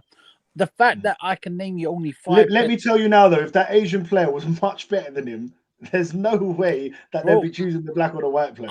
If he was that good, I've seen it. I've seen it. I've meant it. Coaches want to win games, man. They're not going to pick at a lower level, yes. But when we're getting to the higher echelons of when it comes to going for an academy and there's a training session, there's everyone, like, we all have biases. And the fact that if you have a team where there's a number of white players or Asian players or white players, you've got that bias already. When you've got no Asian player, you have to be pretty phenomenal. I think Arabic players get a higher level chance of playing than Asian players. But I can't understand it because I go, you know, Hackney Marshes, you see the Bengalis, they play non-stop. You go, like I said, you go to places in Birmingham, and these are not people that are for education. These are people that play football on the street all the time. And I cracked a joke about, they become drug dealers afterwards. But there is a reality there, like in Luton and stuff like that. When they don't get those opportunities, and part of it is what Matty touched on, is attitude. Marty. Yeah, but anyway, guys, let's move on to this and go back to your careers, because obviously Marty's here now. And he hasn't. Can I just quickly say something on that? One thing that I will say, which I know about football, right, is we're all from different walks of life. But what I know and love about football is football brings people together. There's a unity within football, and that's what I love about football. And that's I think for me, you know, you find a common ground with people, human beings, with football, and that's what I love about it. But that's what I love about. Can I just say something quickly as well? Can I just? I'll just be quick. Yeah. All right, we'll carry on it then. I was gonna go off, but just like Marty. Yeah, I've managed teams, my own teams. I've coached teams. I've worn the t-shirt. I've done all of that. Yeah, in my early years. But what I would say, and I 100% agree with Marty on this, yeah, a lot of it comes down to attitude. Because if you've got the wrong attitude, I don't care whether you're black, green, white, whatever. Yeah. If your attitude's wrong, then you're not playing. You're not playing, because what you do, you know, what's that saying about the bad egg or something? What's it called again? I can't remember. Bad egg will make the box smell. Yeah. You can't afford to have that when you're in a competitive league and you've got players and stuff like that. It doesn't matter. We've seen it with Arteta, it doesn't matter if you're white. It doesn't matter if you're brown. Listen, I just want the best players you know, in my team. And it doesn't matter who you are at the end of the day. You can have the most skills, but still have a stinking attitude. It doesn't matter. Yeah, exactly. So Waffle, with Jordan Henderson, the example he used, I can guarantee you that his attitude would have been probably second to none. You could just see it. The way he's a professional. Yeah, he's a professional. And you can see in this chat, there's people that don't understand football. Because there's people in this chat saying he's all legs and lungs and he wasn't technically this. Jordan Henderson was absolutely phenomenal. For about 3 years, he was one of the best midfielders in the Premier League. People that don't understand football. Got Champions League, bro. Can I just say something on that as well, right? So Pat Rice, I don't know how many of you guys remember Pat Rice. Of course we know Pat Arsenal, absolute Arsenal legend. And I met him, right? And I was speaking to him, and I turned around, I was like, you're a legend, and we was having a conversation. Just went on for about 10 minutes. He went, you were really good. I went, you were such a consummate professional. He went, do you know what? I'll be honest with you. He went, I wasn't actually that good a football player. And I went, what? And he went, I wasn't actually that. He goes, all it was I was just more professional. I worked hard. I had a great attitude. I'd do anything the manager asked me to do. And I was the first one into training and I was the last one out. And I gave my life to football. And he goes, there were a lot of footballers that had a lot more skill, like they were more naturally gifted. He goes, I just worked a lot harder at being a top level football player. They all say that. Roy Keane says to come out and said the exact same thing. And listen, I've always said that the mental side of it first is key. And like, look, we'll go back into Gyökeres now, and I think mentally, what's this Gyökeres situation? Marty, never died. Let Jason come in. Let Jason go, and then we'll go back. We'll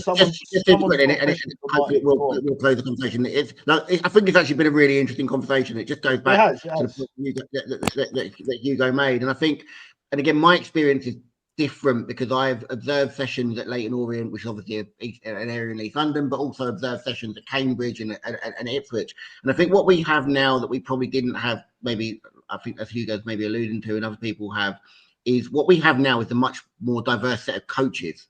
So even the stuff that you talk about in terms of the bias and stuff, actually a lot of that's even starting to be weeded out, because we're now starting to see people like myself. I go on.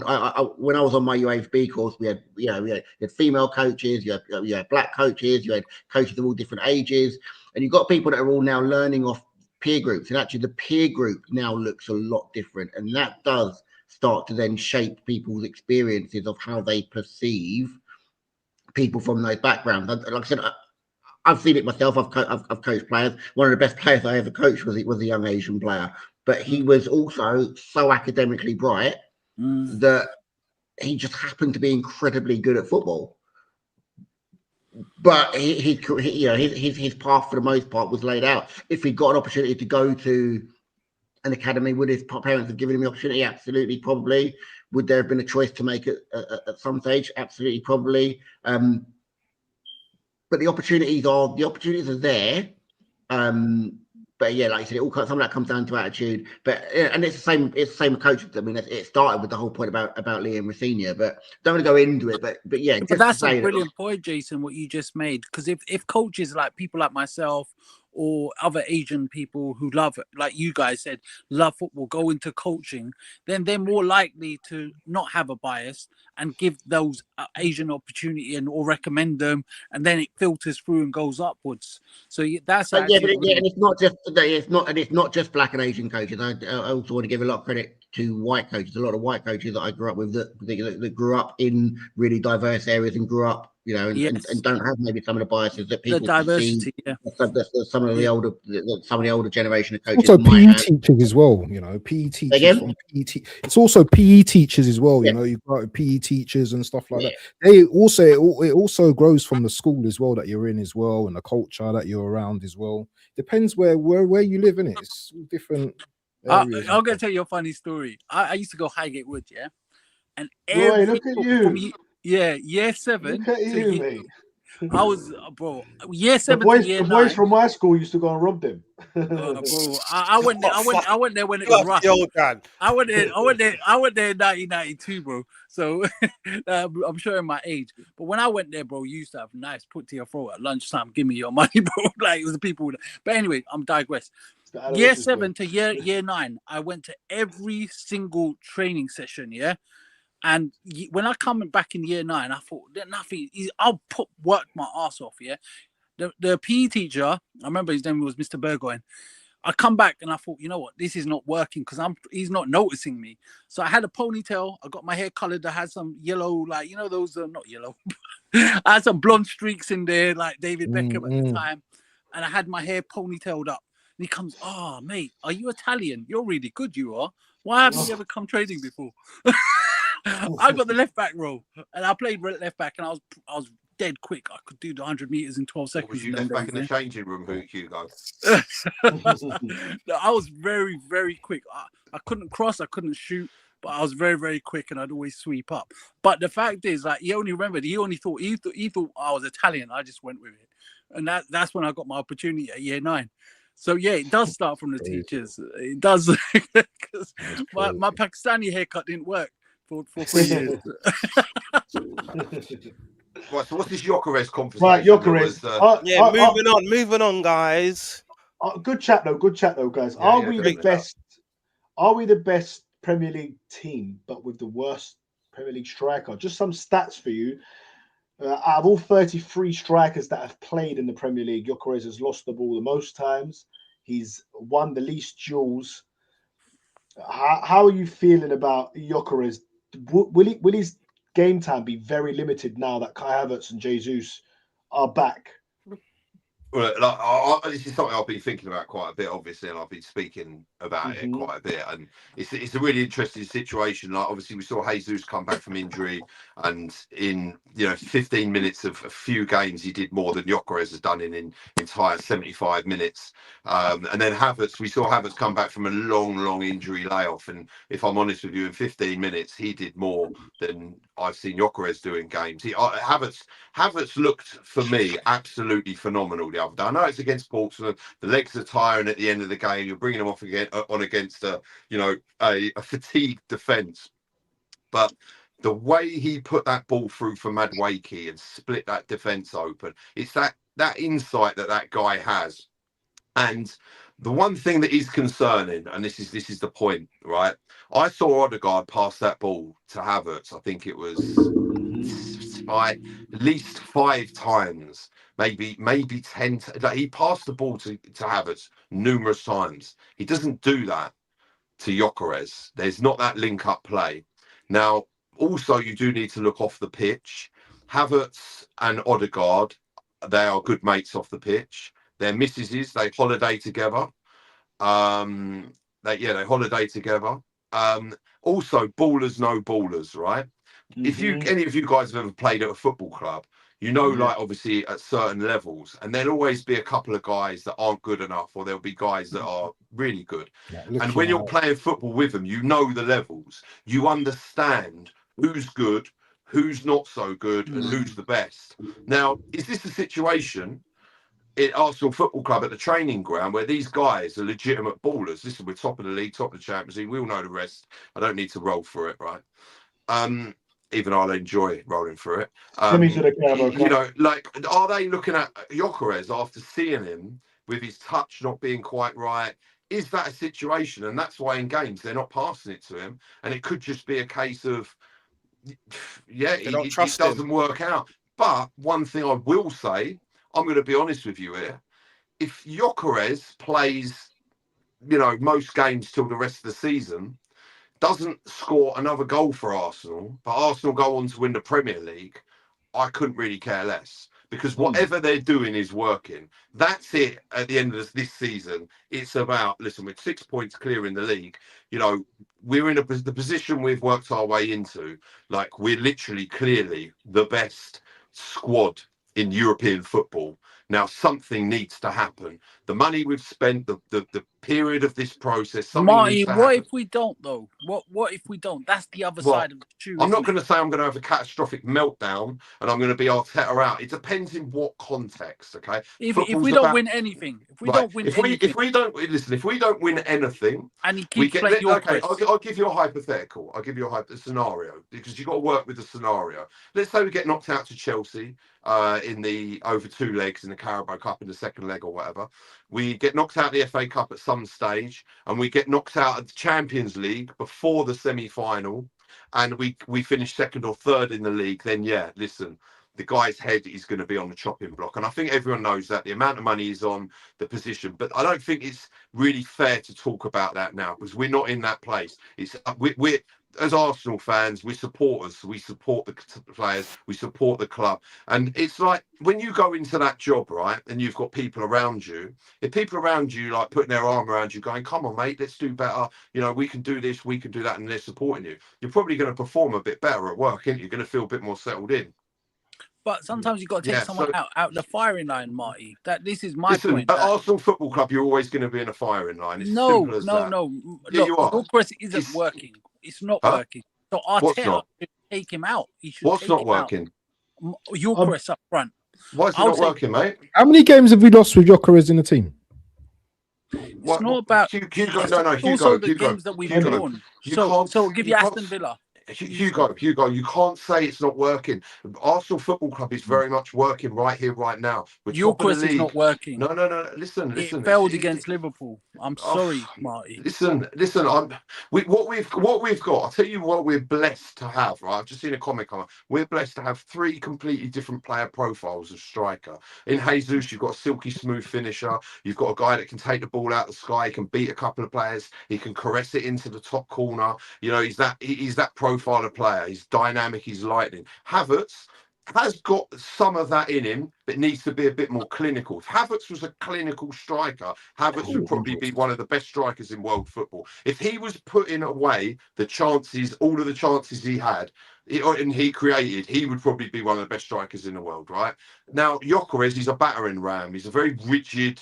Is he? He's an old school. I've heard people. I don't think he does much. I've heard loads of times that people have described him as, you know, like playing with jeans on and stuff like that. And listen, I kind of, he looks off the pace, you know, like that.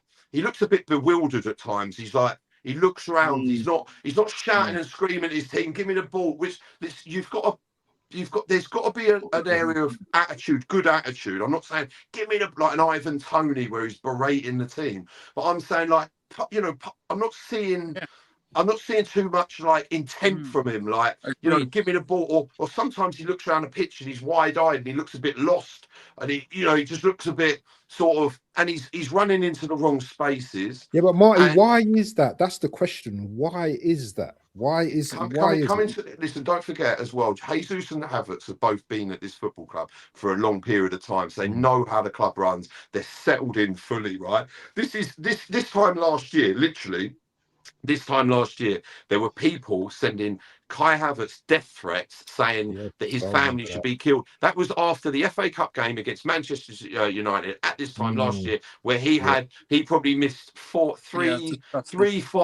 easy chances. Well, not easy. I mean, listen, you'd like to see him in the back of the net, let's put it that way. And he got absolutely hammered. Everyone was like, this guy needs to go. Everyone was melting down properly hard. Not like, what's going on with Gyökeres now? Ain't nothing. Yeah, like everyone was like, get this guy out of the club. Now people are grateful and they want Havertz back. Why? Be careful what you wish for. And sometimes maybe it's a situation where people are like, do you know what? Havertz is actually a pretty good player. Just needs to stick the ball in the back of the net a bit more. But it's in the context of the season, guys. This is the key point. Look, we're at a point where there is no room for error. It's been 6 years. The fan base. It was the same last season, though. We were 6 points behind last season.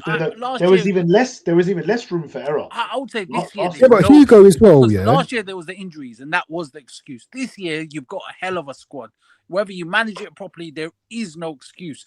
Therefore, when you're making a decision that's not working, i.e., putting Gyökeres up front, number one, I don't think it's good for his confidence. Sometimes you got to take a striker out for his own benefit. You got to rotate. He's not rotating. Number two, look, we saw against Liverpool. He comes off on the 60th minute. Just quickly, he did rotate him on Sunday. He rotated Gyökeres on Sunday. Yeah, on Sunday. And it is working. Like, it is work with Gyökeres in the side. We aren't losing games. Like, it is working. But that's the thing. I agree that it is. No, guys, it is working, right? It is working. The game that I go to is the Liverpool game. When it's 0-0, for me, that's when you're striking. Aston Villa. They get you a goal. Aston Villa would beat them 4-1, so it works. However, I just feel like with Kai Havertz, we will go to another level. You know, whether we'll win more games believe, or what, I just feel like we're going to go to another level. But I'm worried. I tell you what, I'm worried about, Dan. If it doesn't, let's just say we start. Let's say we go away, Nottingham Forest. Yorkers has another stinker. We lose 1-0. Yeah, I'm giving you hypotheticals. Then then it gets tight. We lose to, let's just say we lose to Man City again. Yorkers doesn't do anything. Then the fan base is, we're going to go into a full meltdown. Then comes the pressure on the team. We have had the opportunity to really pull clear. And that's why I'm so bitterly disappointed. That's why I was so disappointed after that Liverpool game, because I think Arteta did get the rotation. I got it wrong. You could see your cross wasn't working. I would have put Marino up front in that game. Also, let's say, you say hypotheticals. Let's say on Wednesday I was going to say, all your hypotheticals seem to be negative. If he I've starts got PTSD. Right, if he starts Gyökeres on Wednesday night, against Chelsea, and he goes and puts two goals in the back of the net, everyone's going to be like, on Thursday morning, everyone's going to be singing. We've been waiting about 10 games for it, though. It's not happening. So positive Dan says it every week. I tell you, I've got a feeling. Every week. Yeah, I'm not saying it. You mentioned. You mentioned Liverpool. Yeah, I don't think that's a great example, because I don't think hardly any of the players played well that game. Apart from Saka, maybe in the 15-20 minutes in the first half. Saka, running against what's his name? I can't remember his name. My point is, Waffle. My point is that, and when you say Liverpool, that's Liverpool. I'm talking. I'm not addressing Hugo. That's Hugo. That's Liverpool twice as well. He's done that. Gyökeres. Yeah. Our midfield was non-existent in most of that game. So first half, we were good.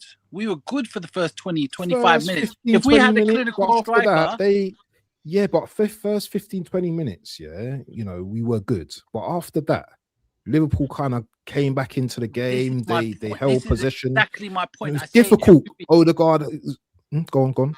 If we have a clinical striker that is just up there, like let's just say we've got a really good striker who buries those chances, that 1-0, 2-0. What chances? Comfortable. You got comfortable at halftime. Yeah, but how comes Waffle? How comes Kai Havertz, he gets chances? The reason why. Thank you. Listen, when Marty alluded to it earlier, because his movement he's got great movement. That's why. The reason why he was getting different is because he was missing chances. Yeah, so people lose their mind more when you miss a chance than when you just play and don't do nothing in the game. So that's why Gyökeres he's starting to get it, but he's not getting it as much.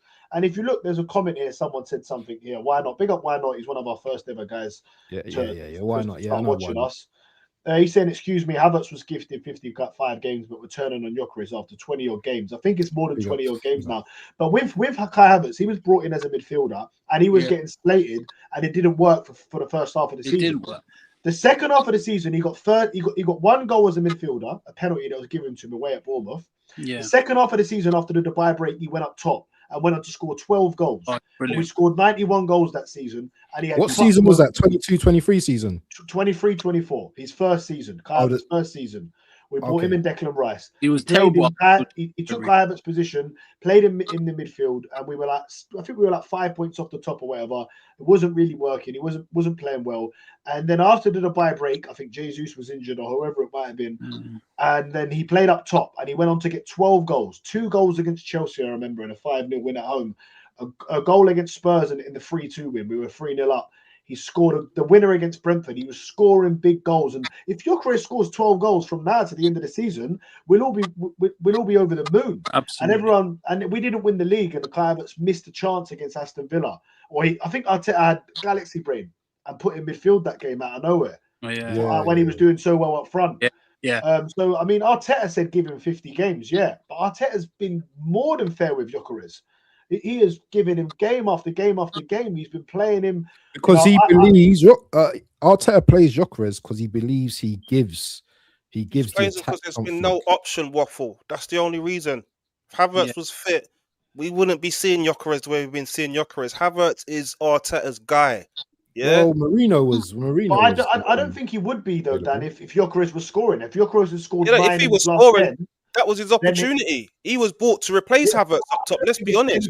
Havertz being Arteta's guy or favoritism, I think because he's a better footballer, and because he feels like he's going to do better for the team. I don't think Arteta, anyone, I think you've got to be a bit stupid if you think Arteta just goes, nah, I like this guy more. He's my favourite. I think but he does do that, Dan. No, he doesn't do that. He He did it doesn't with do that. Sterling and Willian. He let Eze perform. Eze scored a hat-trick and was playing game after game after game. Stinker after stinker after stinker. Odegaard comes back in. Gyökeres is not playing well, so Kai Havertz eventually will come and take his place. It's different if Gyökeres has scored 5 out of 6 and then he just drops him out of nowhere for Kai Havertz. Everyone kept saying he was going to bring Odegaard in over Eze. He didn't. I think also the interesting thing is when Kai Havertz got injured last season, I think he was on about, was it 13 goals in all competition, 13 or 14 goals? Last year, Havertz, 15 yeah. he got. 15, sorry. 15. So when he got injured, and he got injured in January, is that correct? This time last year. Right, this time last year. Kai Havertz had 15 goals in all competitions. He gets injured in January. Is it fair to say that we're just over halfway into the season, yeah? We've probably got, right, if you count it, there's probably about, I'd say, 25 to 30 games of football that Arsenal Football Club potentially have left in their season. 17 in the league. That's it. That's it. Yeah, something like that. If we go on a run in the FA Cup, we potentially got 3 more Carabao Cup games. The 17 in the thing, we could have 5 FA Cup games, and there could potentially be another 5 or 6 Champions League games. So it could be 25 to 30 games in the season, right? So let's say Kai Havertz gets injured at this point last season after scoring 15 goals in basically halfway of the season. Now, Kai Havertz could, on that narrative or that rhetoric, could potentially return 30 goals in that season.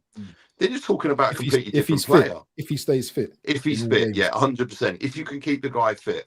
And that's it. It's imagine Kai Havertz scored 30 goals in that season. Everyone be absolutely, their minds would be blown. I'll take that. I'll take that all day long. We'll win stuff. We'll definitely win stuff. If Kai Havertz. Quick question for the panel. I just want a one-word answer, one player answer. Go round to Dan first.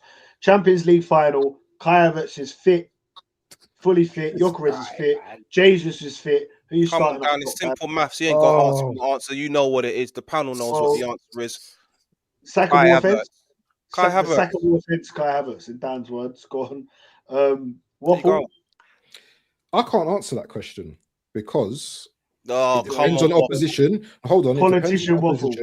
It depends, of how many goals the strikers are going into and the form. You need to see how players are playing, isn't it? If you're going off just what you've seen from Havertz, based on what you've seen from Gyökeres as an Arsenal player, who would you start in the Champions League final?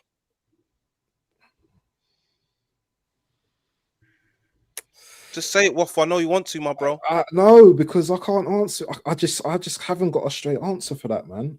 I haven't, because although I like Havertz's movement, I don't think he's clinical enough.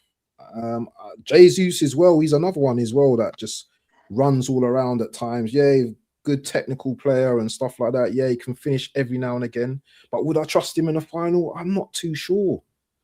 Gyökeres as well, the way he is, I don't think I can trust him either. Maybe I'll go with a Marino. Maybe I'll shock you guys. I'll go with Marino for a final. How about that? One off. Marino. All right, and he's gone Marino. Me and Dan have gone Havertz. I'll go Havertz straight away. Havertz. Do you want to know why I go Havertz? Go on. Champions League experience. He's been there before and he's done it.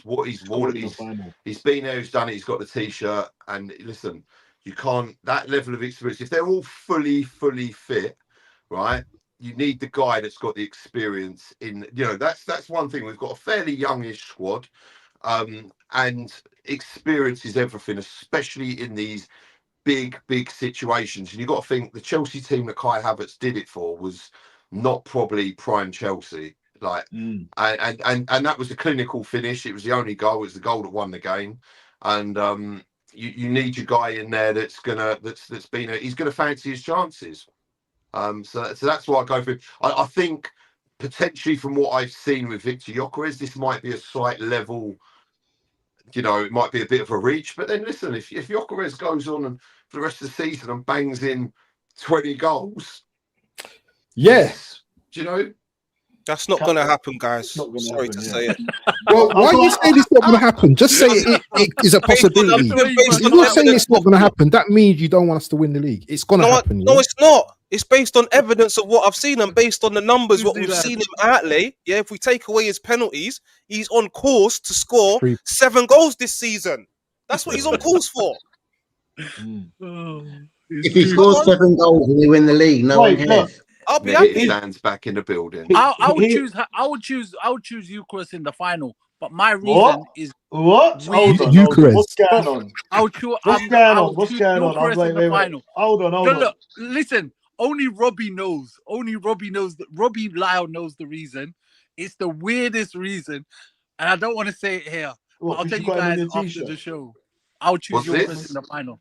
No, you've got to say it. If we get to the Champions League final, as much as I don't like Eucharist, I'll choose him as why? No, something dark's going on there, Hugo. What are you talking about? You can't say it. Something dark's going on, Hugo. Let it out, bro. You need to say it, Hugo. Because I don't want to jinx it. I don't want to jinx it. Do you know what? It's probably a bet or something. It's because he's got the shirt. Something to do with the shirt, isn't it? None of you are so far off. But yeah, ask Robbie. Marty, you could ask Robbie. He knows the reason why I want Eucharist to start the final for you. Robbie's going to give you 10 grand. What's the question I'm asking him? Why Hugo wants Eucharist to start the Champions League final? That's a weird question to ask. Yeah. So when I go in the studio, next day tomorrow, I go, Robbie, I've got a question for you. He's like, what's that? Message him now at 10:59. Nah, mate, listen, leave it out. I don't want to get sacked in the morning, mate. Start all that messaging him now. I'll leave it out. Right, lads. We've already. Jason, you did not Jason. Yeah. Sorry, go on, Jason. Mate. What about Jason? I know who he's going already. I'm going Havertz. Oh wow! Yes. There you go. Yes, Jason's logical. Look, Havertz has got a lot of stick, and I'm a huge fan of him because I've watched him and I understand and see what he brings to the side. I think someone else made the point. It might have been I made it earlier, and I think Marty made it as well. What we have now is 3 very different profiles that give you options. What you want to see at times is Arteta possibly being brave and trying to find a way to get 2 of them on the pitch at the same time. We haven't been able to do that in the games when we've been chasing a goal. Do you know what? Someone said that earlier, and I meant to read it out. But go on, carry on. Yeah. There we go. Yeah, I see it on screen. Yeah. Look, if there are games when we're chasing a goal, and I think my only concern around Arteta's view around Gyökeres is when you are possibly chasing a goal and you take your centre forward off. Sometimes that is a damning indictment of what the manager possibly thinks of that centre forward and their ability to get you the goal that you need. So if you start bringing on midfield players and wide players who maybe aren't as clinical, what does that tell you? I'm not saying I do a yard man and take off a centre back and chuck on three centre forwards, but there has to be a way where, you know, as part of your match preparation, you're saying, right, we've got 5 minutes to go, 7 minutes to go, and we need a goal. This is going to be the shape, and this is what this is what our principles and this is what our philosophy is going to be.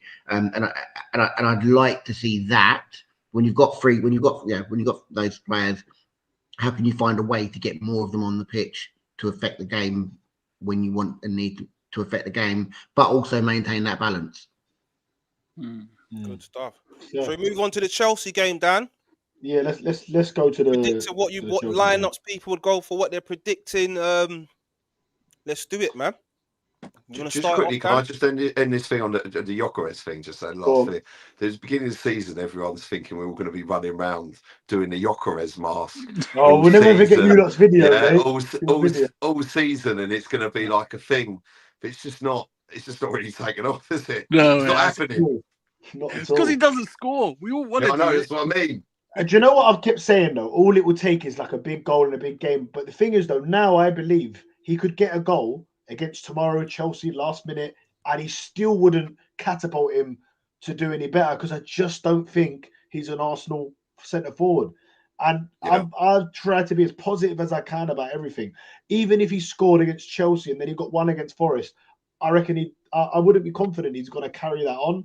That's just how I see him. I don't know, when you go to the games, I don't want to see. You know what I want to see? I don't want to see no more. I don't want to see a tap, and I want to see a goal where you've cut inside, beat a man, you've smashed it in the bottom bins. I want to see one of those goals from Gyökeres. That's what's going to get me a bit more convinced about him. If it's another tapping, it's not going to convince me. But I just need to see what I saw on the YouTube reels, man. I haven't seen it, bro. And then the YouTube reels, listen, look, that stat come out, and I was really trying to just like put it to the back. Stop, Dan, because those YouTube reels got you excited start of the season. You was predicting 30 plus in the Prem. That's what you predicted. But what else did I also say? I said that Sesko would be more suited to our system. You said that as well. Now it's looking like, Gyökeres excited me more because of the numbers, strictly that. But when I did see these highlight reels, he was running past players like he was a year 11 and they were year 7s. And when that stat come out, and I really tried to put it to the back of my mind, Spurs fans were sending it to me, United fans, Chelsea fans, that out of his 35 goals or 40 goals or whatever, I think he scored like 40 goals in the league, whatever it was. Only two of them have come against the top 6, and something like 30 of them have come against the bottom 5 teams or bottom 8 teams in Portugal. That level, Portsmouth. Did anyone here watch the Manchester United game against Burnley and the one against Brighton yesterday? Yeah, I did. Did anyone sit there, honestly? Did anyone sit there and say, we made a mistake in signing Gyökeres? Should we have signed Sesko? Oh, he was awful. Sesko, awful. Mate, no, Sesko offside 4 or 5 times. No, he scored, didn't he? He scored 2 goals against Burnley. They're fantastic. Yeah, 2 against Burnley. And he scored against Brighton as well. The thing is, Sesko's a young guy, isn't he? And he will get better. He's going to get better. I said it. He'll be one of the best strikers in the world one day. In stature, he's similar to Havertz, though. Bro, he was awful again. He was good against Burnley. He was awful against Brighton, bro. I thought he was good. No, I thought he was good. He was offside Brighton, 5 times. Yeah, that's going to happen. Yeah, but that's going to happen. He scored a goal. He scored a goal, Hugo. Bro, man. they went out. I know they went out. He scored. He's done his job. He's got 3 goals in 2 now. He's starting to. He's got the same amount of goals as Gyökeres now, isn't it? Marty, you know what you said about the baller thing? That's the thing. Sesko's a baller. Technically, he's good. He is. So the Arsenal players would look at him and he'd fit right in. They're looking at Gyökeres, and I know exactly what you mean when Marty that's the thing. They're looking at him thinking, mate, they're thinking he ain't this geezer's touch is You know what's concerning, Marty, what you said, though? I mean? Yeah. Thing and the Odegaard thing and like the friends thing and stuff. That is a little bit concerning, though. You know, it's true. Seeing them on a holiday and that, and like not text messages and videos. They're all sending messages going, Gyökeres looks like he's wearing diving boots when he's playing and all that. Do you know, one of them ones, like you know when you get the divers with them big cold helmets with the mesh, and they've got them white suits and all that. They've got them boots and they're filled with lead. And they take you to the bottom of the ocean, man. Yeah, it's because as much as we're winning all these games, the games that we do drop points or we would just, we've had some scrappy wins, own goals, and all that sort of stuff. You don't know, Saka and that could be going to each other and going, fucking hell, Kai. Gyökeres might be watching this stream right now, mate. Kai, hurry up and get back. You never know who's watching. I think Marty's right. He's one of them guys that don't pass it to him if he's under pressure. He's one of them guys, yeah? Don't pass it to him if he's under pressure. They've got a WhatsApp group without him. All of the players have got a WhatsApp group and Gyökeres ain't in it. There's the main WhatsApp group and there's the sub one. Call me crazy. I think no one tell him because he could only speak Swedish. No one can understand him. Do you know what I mean? He can't understand him. No one tell him. Even if he knew, that's one of the reasons Saka's stats have gone down because of Gyökeres. You know, that's why I think Saka's stats have gone down. No, but Saka's still got one of the most chances created this season. Most chances created, but his assists have gone down because there's nobody that he ain't putting him in the back. He's putting it on a plate for him, bro. And the guys. Here's a question for you because with me, you and Lee Judges were talking about it on the watch along, Mark. Yeah, your debut appearance on AFTV, which you did very well, young Daniel. Very well. No, you were good, mate. You were good, man. You were good. It's nice. It was nice to have you. It was nice. It was a good game of football. And it's a nice casual sort of chat. It was exciting. I really enjoyed the game, to be honest. I thought it was just it got going lively. It was, we won 4-1, obviously, and it was set pieces with own goals, and it was just, it was fun. Pompey went for it. It was a bit of to-in and fro-in. and Sunday afternoon, and it was just chilled, and you've done really well, mate. So well done, big up, respect to you, mate. Appreciate that, Marty. There was good chemistry between all of you as well. I sent a super chat in for that, but because I genuinely like the chemistry, especially you and Marty. Do you know what was funny? Yeah, is that someone in the comments was like, in the fan cam after, I've told Marty this already, but I ain't told the ketchup and gravy. No, not the ketchup and gravy one, but someone said, this guy needs to be rebranded because they put it as positive Dan's fan cam, and this guy needs to be rebranded. All throughout the game, he wasn't being positive, and you don't realize. They were like, he's an imposter. What they done with positive Dan? Remember, he's I said not really that positive. Together, Dan. He's when we went fraud. to the game together. Yeah, that's exactly what I said to you. I thought, where's this positive guy gone? Yeah, he's screaming at Odegaard. They're like, he's a fraud. Listen, that's it. Get him off. That's terrible. When you watch a game of football, you'll get frustrated. The way I do it is I would never in public sit there slating, criticizing my players or my manager it's just not me. It's not where I am. When I'm at the game, I'm emotional, man. I'm invested in it at that moment. And if someone makes a dodgy pass, I'm going to call them out for it. Simple as that.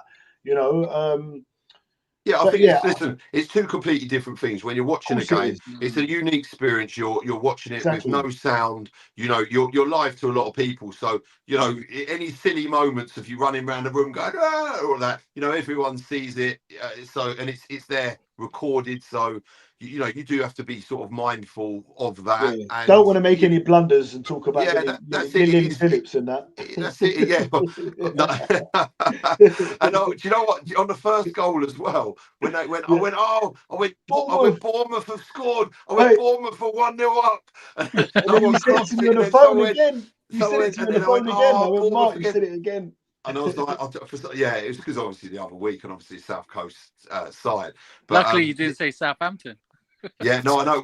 No, don't. My missus is from Southampton, so that's another story. But that's what I'm saying. It's so easy to just go, Bournemouth have scored, and it's there. And I'll be honest with you, I'm surprised I didn't get absolutely hammered for it. I got hammered for other stuff, which I didn't think I'd get hammered for, but that's just how it goes. And obviously that, but then doing a fan cam after a game is emotional, but you've taken the emotion because you've already watched the game. And for me, you're just breaking down the game. So no, it's good. You've done really well, Dan, as well. And I think, it was good to, it's good to watch football with people. Like I said, I love the unity part of football. It brings people together. It's I love football, and it was a good game of football. So well done. Yeah, no, thanks, man. I enjoyed it. You've got a superstar amongst your ranks. Against Chelsea on Wednesday, in your opinion? Say that again, Waffle. Who needs to have a big game? Which player needs to have a big game? I know all of them do, but who? Gyökeres. Yeah. Gyökeres. I think Odegaard. Odegaard, yeah, I think so. I think Odegaard really needs to have a big game on. I think he'll play well. I think You're going to be surprised if Odegaard plays well. No, I wouldn't be surprised at all. I think, do you know what? In saying that, Waffle, I think he could be key for that game, to be honest. Are they missing Caicedo? Yeah. Yes, they are. He's banned. Missing. I heard that Cucurella was a straight red, so he might be out of the game as well. Oh, he will be out. He will be out if it was a straight red. Really? Yeah. No, I think because it wasn't violent conduct. Oh. It's not a 3-game ban, so I think it is one match ban. It's a one-match ban. It's a straight red. It wasn't violent conduct. It's a one-match ban. Yeah. But I don't think he's banned for this game. But he should be back. You've got the two. No, I don't know if the League Cup, because Caicedo picked up a booking in the League Cup and it only counted for this League Cup game. So that's why we played them with 10 men and Caicedo went on the pitch for most of it. So I don't know how much of a miss that's going to be. Let's just see what happens. A couple of people in the comments made a point. I think one made about Zubimendi, one about Rice. I think actually in the last two, in that Chelsea game and also in that Liverpool game, there were moments when we were losing a midfield battle that we shouldn't be losing with. We got bullied against Liverpool midfield. Zubimendi was nowhere to be seen. Yeah, I hope you're not a John Terry fan. But yeah. For me, I'm expecting and wanting a big game from Zubimendi, from Rice, from Ødegaard. Yeah. Zubimendi, Rice, and Ødegaard are on it. We win the game quite comfortably.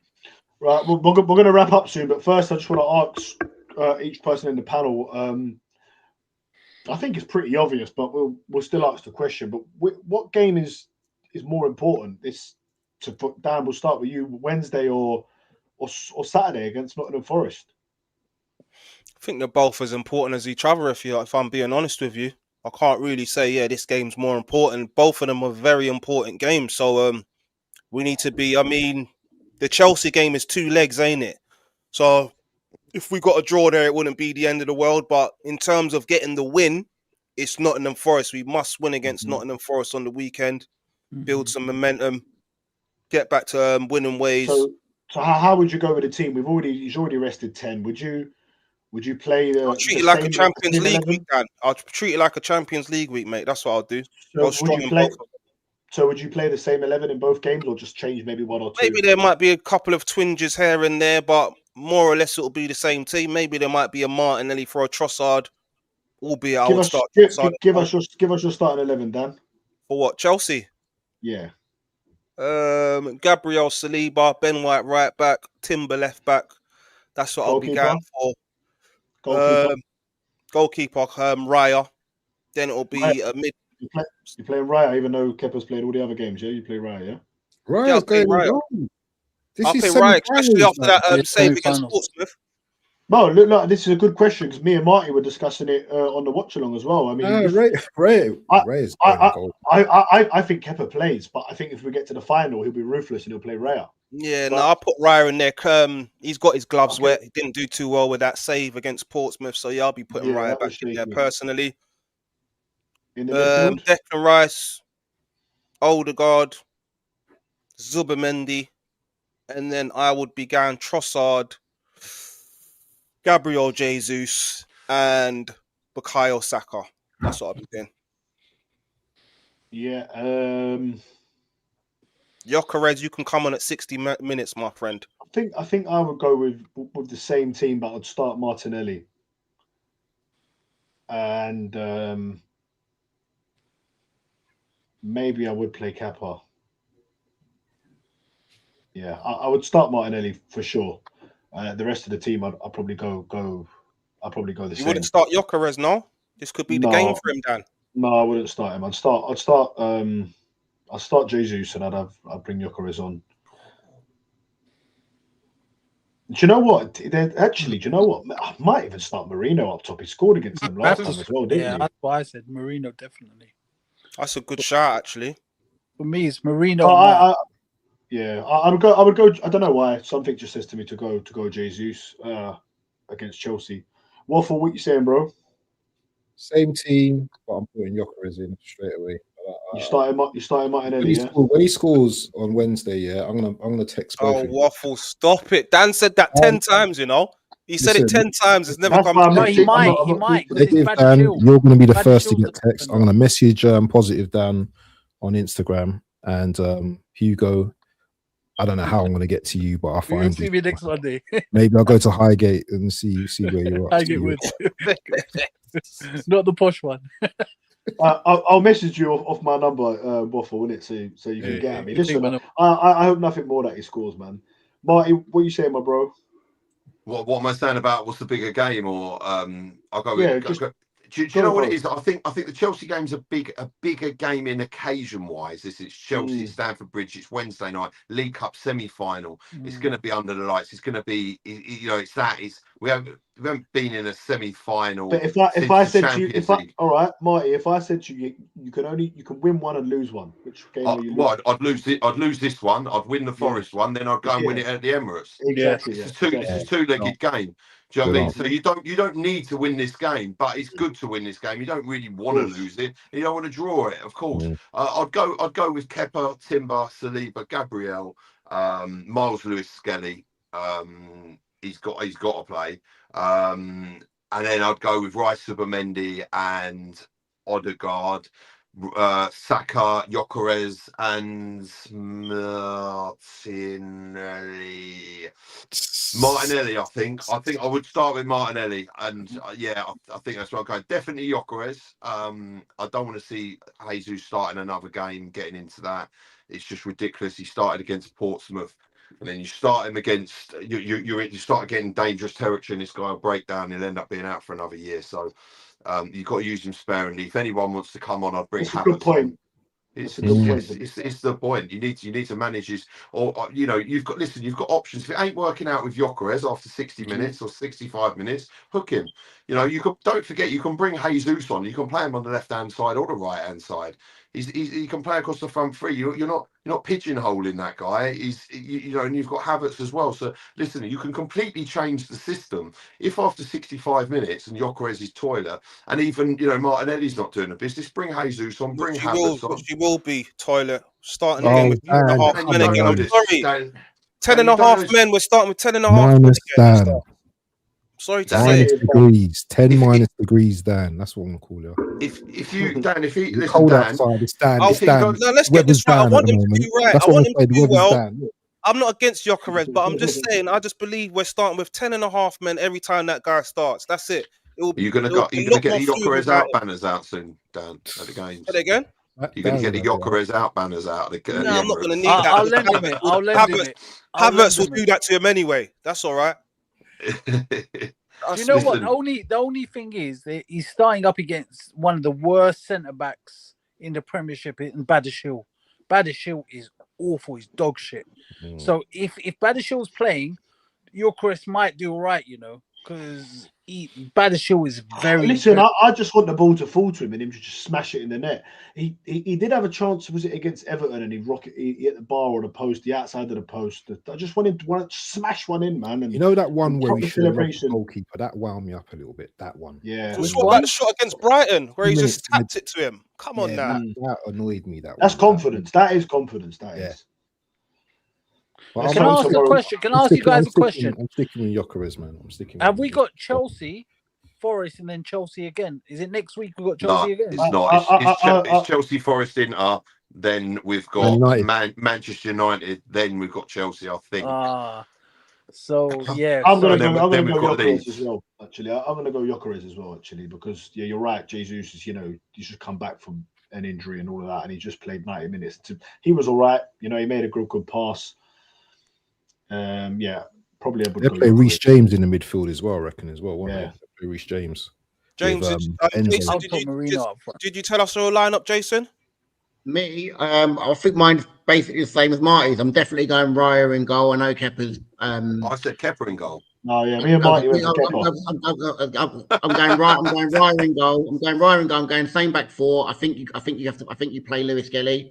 I know he didn't necessarily have the best game, but I think he has to just get the minutes and he has to play himself into confidence. I'm going with the strongest midfield three. I'm going Gyökeres up top. I'm going Martinelli on the left.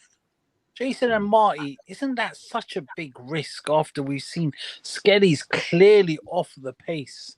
He has played really bad the whole season. Yeah. So don't get me wrong. I'm not this. I think he was poor against Liverpool. I think he had moments against Portsmouth where he was poor. I thought he actually played a really vital part for Martinelli's goal, where he played the ball through to Jesus super quickly, which people don't seem to remember. I think the other issue that we've got a minute ago is that we are with Calafiori down, with Mosquera down, with Nketiah down. Lewis Kelly's got to play himself into form, because eventually, if you need him, then you don't want to be chucking him in a massive game in 3 weeks when he's playing, and you've ruined his confidence because you've switched Timber to left back and gone, mate, we do not trust you, and we'd rather risk and also after Ben White's played 75 minutes and came off because he felt tired. You don't want to be starting in midweek against Chelsea as well. You've got to manage the guy's load. We know what happened last time. Last time he got pulled given that we've got Inter on Tuesday, the pace of the Inter game, we've got the Forest game, we've got Inter game coming up. You can put Ben White back in, you can rest him, but put Ben White back in there. Pace of that game is going to be a little bit different. I just feel teams are targeting him. I feel teams are targeting Skelly, though. I actually feel like we saw it against Liverpool when Frimpong was told everything was going down that wing. We saw the Portsmouth guys trying to go down that ring in the first half. I don't know, man. I would even think about Salmon, like. Can I just ask a question? Just ask a question. For the Inter Milan game, who would you guys play for the Inter Milan game? What team would you put out? I know it's the same sort of team next against week. Portsmouth. That's what I would do. Yeah. Still going quite strong for that. This is Europe, though, isn't it? So it's going to be a No, completely... you can't do the same sort of team again. You can't do the same sort of team against Portsmouth. No. Because you could end up losing. Because we can lose that game and then go and beat but Carabao, whatever their name is, and still finish top. Inter Milan are one of the best teams in Europe. They could go and beat you 4-0 or 5-0. You don't want that. I'm just saying, if we lose that game, it's not the end of the world, is it? We still 4-0, finish top of the group. But then we got Man United on the weekend. Nah, you won't lose 4-5-0 to them, man. No way. If you played that team we played against Portsmouth. No. Not even if we played that Gabriel and Saliba at the back. No, it weren't Gabriel and Saliba. When's Mascara back? When's Mascara back? End of the month.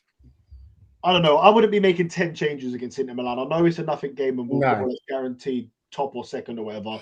I'd play probably like half sort of team. Yeah, I think after a very physical game against, Sean Dyche, playing up against the Sean Dyche side at the weekend is not going to be an easy game. It's going to be a physically taxing game. It's going to take a lot out of you physically and mentally. Then you've got to travel away to Italy, and then you've got a United side that you're expecting coming off a Manchester derby with what you'd expect to be a new manager bounce.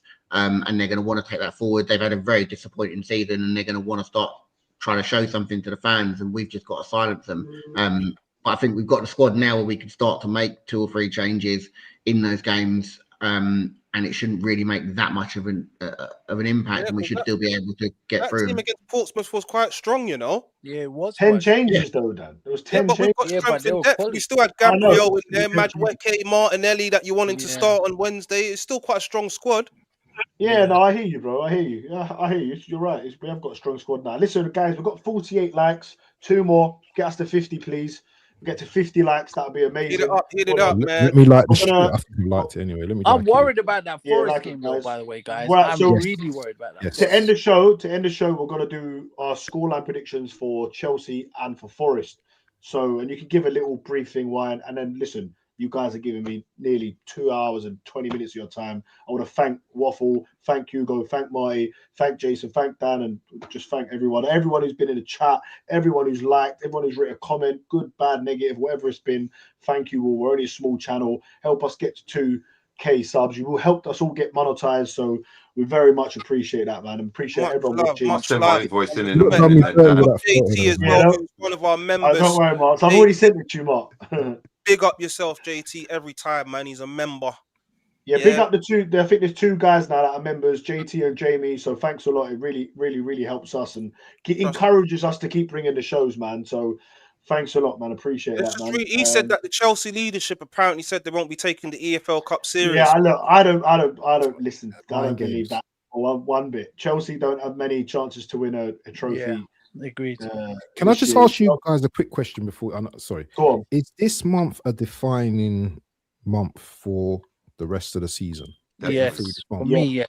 I feel like we're constantly saying that, Waffle, with every month. We say it all the time. It is for me, every game matters. Well, that's what Arteta's. This is why I love Arteta. That's what he's brought to the club. That every game in the league is like a final for the last 2.5 seasons.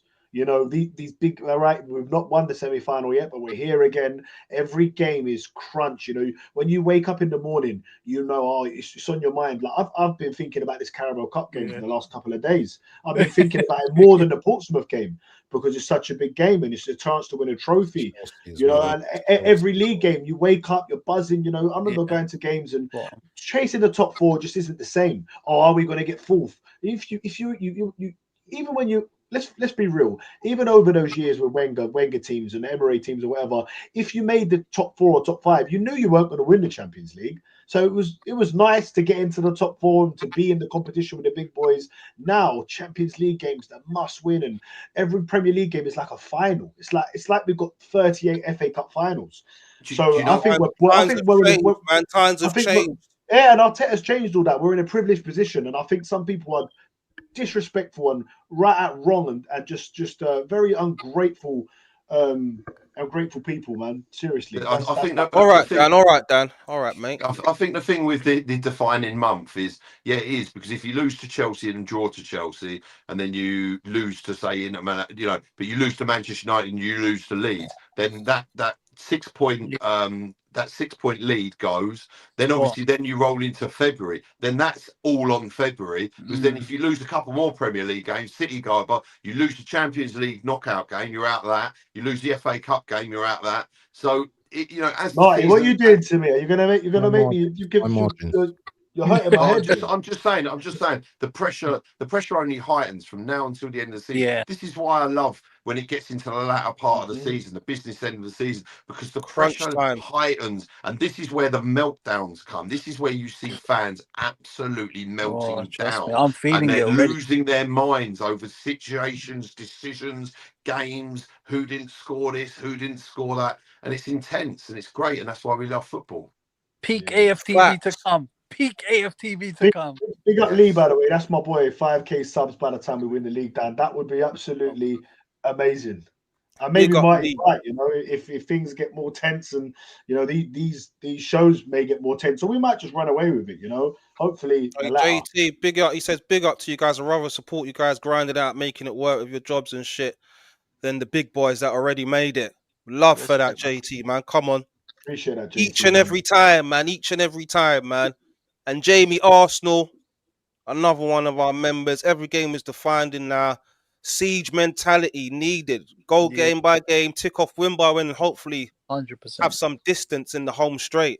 Fingers crossed, because historically, not just under Arteta or under previous managers, Wenger, this is when the crumble starts happening, man, towards the crunch time of the season. So let's hope it's not it's the same thing this season and we get over the line. And Dan was right all along. That's what I'm saying. This is one time in my life where I want someone to prove me wrong about Arteta, about everything about Arsenal. I want to be proven wrong, man. That's it. There was a question there. There was a comment there about Saka, yeah? I want to ask you guys a question. Do you think that Madueke coming in... Guys, by the way, we can all carry on. I'm just aware of time for you guys' time. So we can carry on. But if anyone needs to go or anything... Dan, quick question for you guys, yeah? Do you think Madueke coming in has put pressure on Saka? And that's maybe one of the reasons he may not be performing. I'm not saying it is, I'm not saying it isn't. But do you think that's a factor? I think the big part of it is Victor G. That's what I believe. Call me harsh. That's what I believe it is. I believe when Havertz and Saka had a good link up, that's a fact. A good few assists, back post crosses from Saka. Those crosses that you're seeing from Saka now, and people are saying, what a shit cross. Havertz would be there, bro. I'm telling you. Yeah. And Ben you know what it is? You know what it is, right? Even with why I give Arteta so much credit, because I believe that this system, and the players in the defence, in the midfield, and Declan Rice in particular, I believe, I said at the start of the season, we're going to need Saka to be on fire and be our talisman if we're going to win the league. I'll go back on that now. I think we could win the league with Saka playing at the level he's playing at now. I agree. Just because of our system. However, if you want to do something special and win the Champions League as well, you're going to need special moments. So I think if we want to winning the league would be the best thing that's ever happened to the club in 22 years. If we wanted to win a league and a Champions League, or a league and an FA Cup, I think in finals and semi-finals, you need something special. There's going to be that time where you're not going to be able to grind that. You can grind out results over 38 games. You can win all different ways.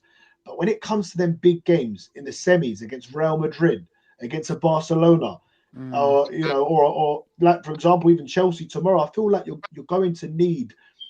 There's going to be a moment where you're going to need Saka to cut in and put one in the top corner. You're going to need something special. But my question was about Madueke.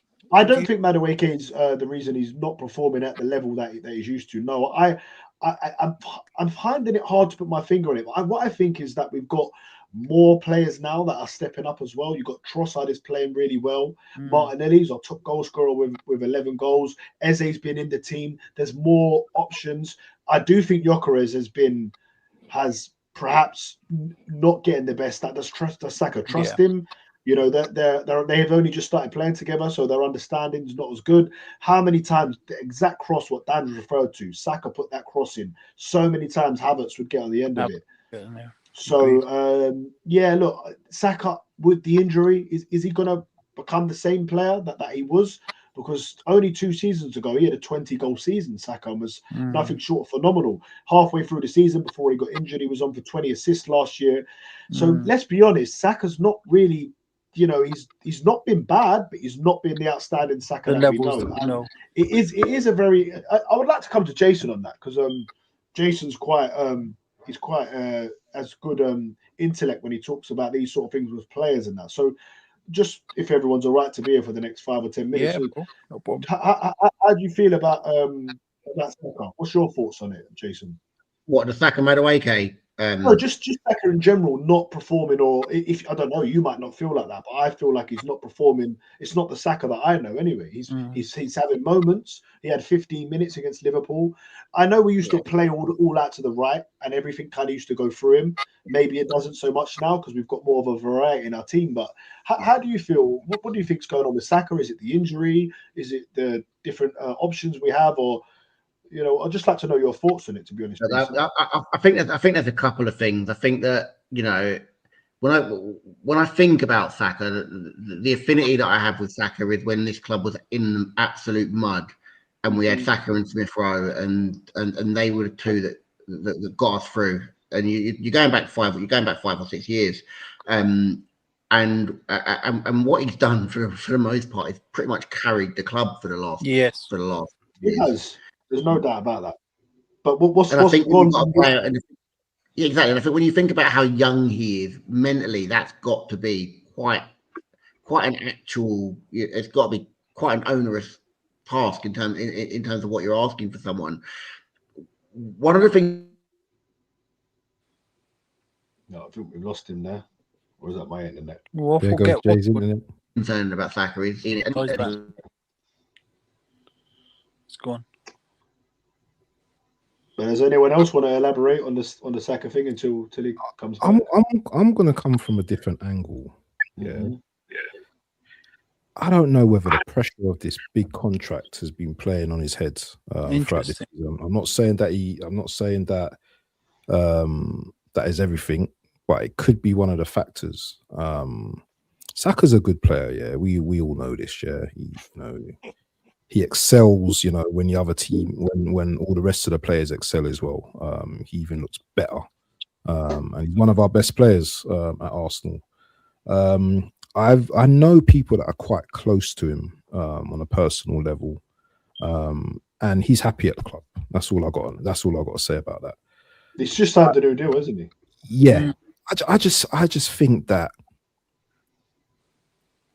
sometimes, yeah, and people gonna be watching me who know me and everything. I just think sometimes, yeah, we just talk about Saka too much. I know he doesn't have the best of seasons, yeah. Can he not have an off season? Can a player not have an off season? Well, look, Phil Foden's the prime example, isn't he, Waffle? He got player of the season, and then last year he had an off season, and now he's shown glimpses that he's getting back to his best. So listen, you're 100% right. Players, if you go through the 10 years of players, these guys have been playing. He's been playing since he was 16, 17 at Arsenal. So of course. So maybe you're right, but I'm just asking the question. And he's my local boy as well, so leave him alone. He's my still my favorite. It's hard for him because he's always getting tripled up on as well. That's not easy. Listen, I love Saka more than anything, and I'm not digging him out at all. I'm just asking the question. Discussion. Why do we think he's not? Listen, he's one of the best players, by the way, for Arsenal. He's just. It's not the influence; it's the pressure. It's a pressure of the contract. That's a big contract that's on your head. 300k a week. That's a lot of money. Yeah. What about the injury, guys? Because a lot of people in the chat here, big up AFC always, who's always showing us love from the first time. Me and him, we don't get on when it comes to Arsenal and Arteta, but he's been in the chat from day one. So thank you. Always my boy, man. Thank you for always coming in and love. But yeah, so what do you think about this? Challenges, like for me, like there's times where he could go down the line, but I think obviously World Cup's coming up as well. And he doesn't. It's nothing to do with the World Cup. You've mentioned this before, Hugo. I don't think any player in the title race now is thinking about. Not this time. I personally think Saka cares more about Arsenal. I used to have Saka 2 fouls. Listen, let me say this now. I reckon if you ask Saka, would you rather win the Premier League with Arsenal or the World Cup with England? He'd tell you Premier League with Arsenal. Premier League. No, wouldn't he tell you both? I do genuinely think that the amount of football that he's played is probably starting to catch up with him a little bit. I know there was a comment earlier was a comment previously about Ben White, and we've seen it with Ben White. Ben White was at times playing with half a hamstring because we just didn't have the other players to do it, and now we've just got a player that just doesn't have the same level of robustness. And I think that's a good point as well, Jason. I was going to say Odegaard, that he's been out injured and he's got a good chemistry with him, but also Ben White, he used to have a good chemistry with Ben White as well. I think that's it. And I think, look, and I do think when you've had those injuries, and I think someone made the point, one of your members made the point about that grade 3 hamstring. I think there's something about we spoke about the structure, and that structure that we've got that is an elite structure is, you know, certainly off the ball requires a lot of legwork, and you're asking a lot from Saka. You're asking a lot from Madueke. Trossard has kind of stepped up. Martinelli does it on the other side. We've seen times where maybe Noni hasn't necessarily been as aggressive with his press. Eze off the ball maybe hasn't been as aggressive. But what you're asking, and I go back to 2 games very specifically. I go back to the Sunderland game, and I go back to the Wolves game, where we conceded 2 relatively late goals, where Saka was on the pitch for both of them. And the balls come in from a right central space that, from my perspective, he should be closing down and stopping the ball being played forward, and he just doesn't have it in him at 90 plus minutes to be able to get out and put pressure where he needs to put pressure. Ball goes into the box, you're defending it, and the ball's in the back of your net. And I'm going, like, a player at 23, 24 years old should not be struggling to play 90 minutes, but the ask mentally and physically on him over the past 4 or 5 seasons has been so immense that actually having Madueke, I think, is probably going to be the best thing for Saka, because it's an opportunity to take him out of the spotlight a little bit. That's very hard to do when you give someone a 300 grand a week contract. So he's put himself smack bang in the centre of the spotlight. But what you do have is the ability to kind of rotate him and enable him to just get back to his best. It's a really good point, but also I think there's few things to take into the consideration with the Saka situation. Obviously, let's take the Liverpool game. Fantastic example of the Liverpool game. You've got 15-20 minutes. He's absolutely cooking Kirkes. He's absolutely all over him. He's fucking pulling his pants down and just, you know, taking absolute liberties with him. But then what Kirkes does, in fair play, and this is what top level opposition does, is they work out how to defend and how to stop the player that's coming and getting change on him. And what Kirkes did is he stood off of him, and they started to sort of double up a bit more than he was. But ultimately, Kirkes worked out Saka's game, and you've got to give respect to Kirkes that the rest of the game he was absolutely phenomenal, and he worked out Saka's game, and that is what top level opposition will do in game. Their game management, they will work out how to play against opposition. Now, you take that against Tottenham, you see a very different Saka that worked with Eberechi Eze. Thomas Frank, tactically, he'll overload with 4 players. So you'll have 2 players on the right-hand side, and he'll overload with 4. So it's a 4v2 situation where they win the ball back. Now, in that game, Saka found a way with the 4v2 overload to move the ball into Eze in the middle of the park numerous times, and that's what they couldn't work out.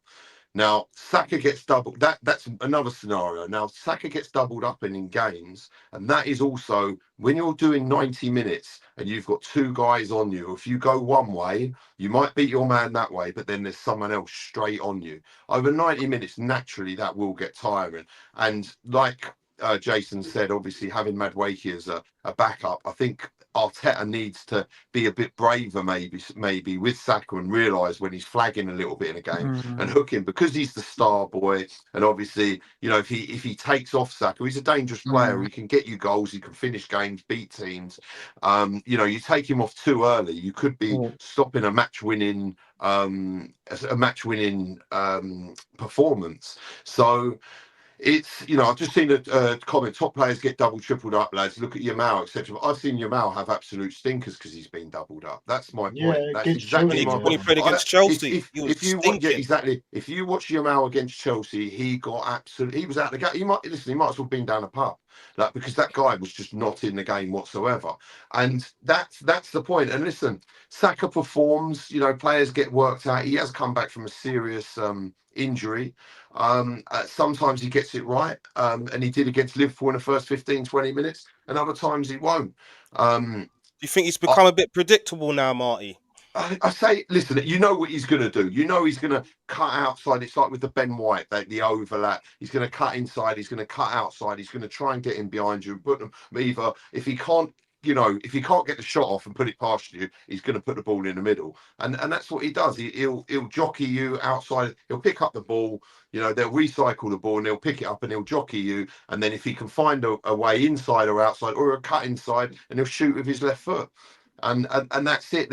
You've got the thing with Saka is you've got to show him either the inside or the outside, and he's dangerous at both times. He's not going to score again. I think sometimes it's the expectation of people might think he's going to score every game. I personally think he's been decent this season. His numbers haven't been great, but I think I've watched him live and I haven't. There's a few games I thought he's great against Liverpool for 15-20 minutes, and I think for the rest of the game he put a really good shift in. Just fair play to Kirkes. So, am I worried about it? No. What again? The hamstring situation, the injuries, all of these injuries. That's the thing. Is last season the amount of injuries. That's what stopped us essentially winning anything. And then there was like the stupid yellow card that Thomas Partey picked up against Real Madrid. Now, if we played PSG, we played that PSG in the first leg with Thomas Partey. It's a different result. We wouldn't have had to have gone and been chasing it. I think then that Inter Milan team, and it's all what ifs and ifs, buts and all this. I think that Inter Milan team in that final, we would have actually destroyed them. And then we're sitting here talking a completely different narrative. But that's football, and that's what makes it so interesting. But listen, I think you're all wrong, by the way. Shall I tell you the reason why Saka's not playing well? Go on. Gyökeres. No. He got married. Arteta. He got married. If you got a missus, you know what I'm talking about. I'm joking. Jamie, thanks for watching. Right, let's get our predictions then. Scoreline, Stan, we'll start with you for Chelsea and then for Nottingham Forest. 2-1 Chelsea. What? 2-1 to Chelsea. No, 2-1 to Arsenal. 2-1 Chelsea. 2-1 to Arsenal. Come on, Marty, mate. Come on, Marty. I thought negative Dan's in full. I thought you need to go. You need to go on DJB and Shane Goonan's show. Have you ever seen me predict a loss? Even when I feel like we're going to lose, I will never predict a loss. I'll go for a draw if I'm not sure. But I think we're going to beat Chelsea. The funniest thing, I've got the clip of it as well. I should have sent it to you. And they go, ask DJB for a score, and he goes, Aston Villa. He goes 2-1 Aston Villa. Yeah, it's just how I feel. Just how I feel, guys. But yeah, that's basically if Gyökeres starts, then it's a 1-1. He's an old boy. If Gyökeres starts, it's 1-1. Mark my words. Yeah. On the panel, not one of them. Marty on the panel, not one of them predicted an Arsenal win. A couple of them went for draws, and he went for a loss, 2-1 loss. Yeah. What against Aston Villa? Yeah, not me. I went for who on this planet Earth predicted what panel was this? Where'd you pick this panel from? Sesame Street. Jesus. No, it weren't our panel, Marty. It weren't our panel. It was he was there watching negativity in the morning, bro. He was on there in the morning watching negativity. Because Dan subscribed to all of them, and we share our YouTube account. I've got all these negative guys. Who predicted all of these results that we were going to lose to Villa? I'll send it to you after. Do you not want to mention names? No, I do. His name's DJB. He's all right. He's nice enough. Who else? Hey, DJB, man, he's a real one, man. He's an old school gooner. He's been going on for 50 years, hasn't he? I think so, something like that. Yeah, but very negative. Real one, mate. Well, we know how the Aston Villa game worked out anyway. So yeah, I think a few of them went for draws, and he went for a 2-1 loss. I just found it funny. Anyway, moving on. Forest fan.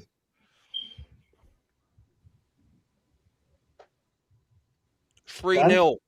3-0 Arsenal. I'm going to go up to Sean Dyche team and win 3-0. 3-0 Arsenal. I want to hear about Sean Dyche, bro. Wow. All right. Tomorrow I'm going to go the same with you. I'm going to go 2-1 to Arsenal. Forest, I'm going to go for a 1-0 win. Ooh. I'm going to go 1-0. I think it will be a tricky game for us. I think we'll score late and win it 1-0, possibly from a corner. I think that game will be a tight game, and I think we'll. You know what my predictions are based on. If Gyökeres is starting, I'll put that down to a 2-1 at Forest. But yeah, if that Havertz comes back and he's starting, which I don't know if it's going to happen, but if that happens, you're going to start seeing this attack click again and look fluid. I guarantee it. Yeah, I think he's not going to be starting games just yet, Kai Havertz. I think it'll be the same thing with Jesus. He'll come on 15, 20 minutes here and there. And in 5 games' time, you might see Havertz. And listen, we're probably going to see our best football for the running, for the Champions League big games, for the FA Cup, and for the Premier League games that matter most. So I think Havertz, it all could be working out perfectly for us this season, you know, in terms of having the players' availability at the back end of the season. That's when you want your best players fit. So hopefully that's the case. So yeah, I've just said 2-1 Arsenal against Chelsea, 1-0 against Forest. Waffle, you're gonna do a DJB on us, or you're gonna? No. I'm gonna go for a 2-2. You know, I think it's gonna be an exciting game. Yeah, I'm gonna go 2-2 Chelsea. 2-2 Chelsea game. For the Forest game, I'm going to be more optimistic and go over 2-0 Arsenal. Gabriel header and Gyökeres overhead kick. Can you imagine Gyökeres doing an overhead kick? Overhead kick 2-0. Wow, I don't know if he knows how to do that, but right. Earthquake. Marty, what you said, I just want to reply to this. Look, we was only having a bit of fun. Villa they had just won 11 games on the spin. But for me, as an Arsenal fan, when you're playing at home, you've won every game bar 1 against City. I would like to think you'd be a bit more optimistic. But look, everyone's entitled to their opinion. Anyway, moving on. Marty. I'll just go on that as well. You know, the last time that Emery won 11 games in a row. Was he at Arsenal? Yeah, he was at Arsenal. We know what happened after that. Yeah. So it's kind of like, yeah, I know. I just see that chat in there, and yeah, I mean, for me, there was no way. Yeah, at home, it's Arsenal at home, man. I'd never. Arsenal at home. I don't think we lose a game in the Premier League at home this season. Yeah, we won't. Do you know what? If season's gone by, I might predict a draw. I understand we could lose this season. Listen, we just smashed Bayern Munich. No, Marty, I think some of these guys they want Arsenal to lose to shoot their agendas. Yeah. Anyway, that's another topic for another show. I'm not saying him personally, but there are definitely. some people. So Wednesday, Chelsea. I'm going to go 8-0 Arsenal. I'm going big on this one, yeah. No, I'm joking. No, it's I'm going to go 3-1 Arsenal. I think I'm looking for Chelsea to get a little bit of a footballing lesson. I was going to say, what happened to your hair there, Mark? Jesus, what was that? I'm flying out, didn't I? You'll clip that, wouldn't you? So, yeah, 3-1 Arsenal, and then I think 1-0 Forest. At the weekend, I think that will be a tighter game against Forest at the weekend. Do you know what? I could see this being like I do get it. Like it is a tight game. Stamford Bridge, they're going to be up for it. They're going to want to play for the manager. Stake a claim to their places. It's a big game. It's a big new manager bounce as well. New manager bounce. Yeah, exactly. So it's going to be interesting. I'm really looking forward to it. Big game, but yeah, I'd like to say 3-1 for that 1-0 for Forest. Forest will be a tougher game.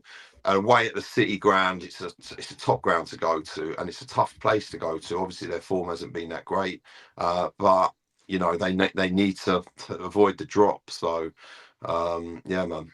What have you gone with then against Forest? 3-1 Chelsea and Forest, 1-0, same as me, yeah? Mr. Hugo. Oh, so I think we're going to beat Chelsea. I don't think it's going to be easy, but I think we're going to it'll be 2-1.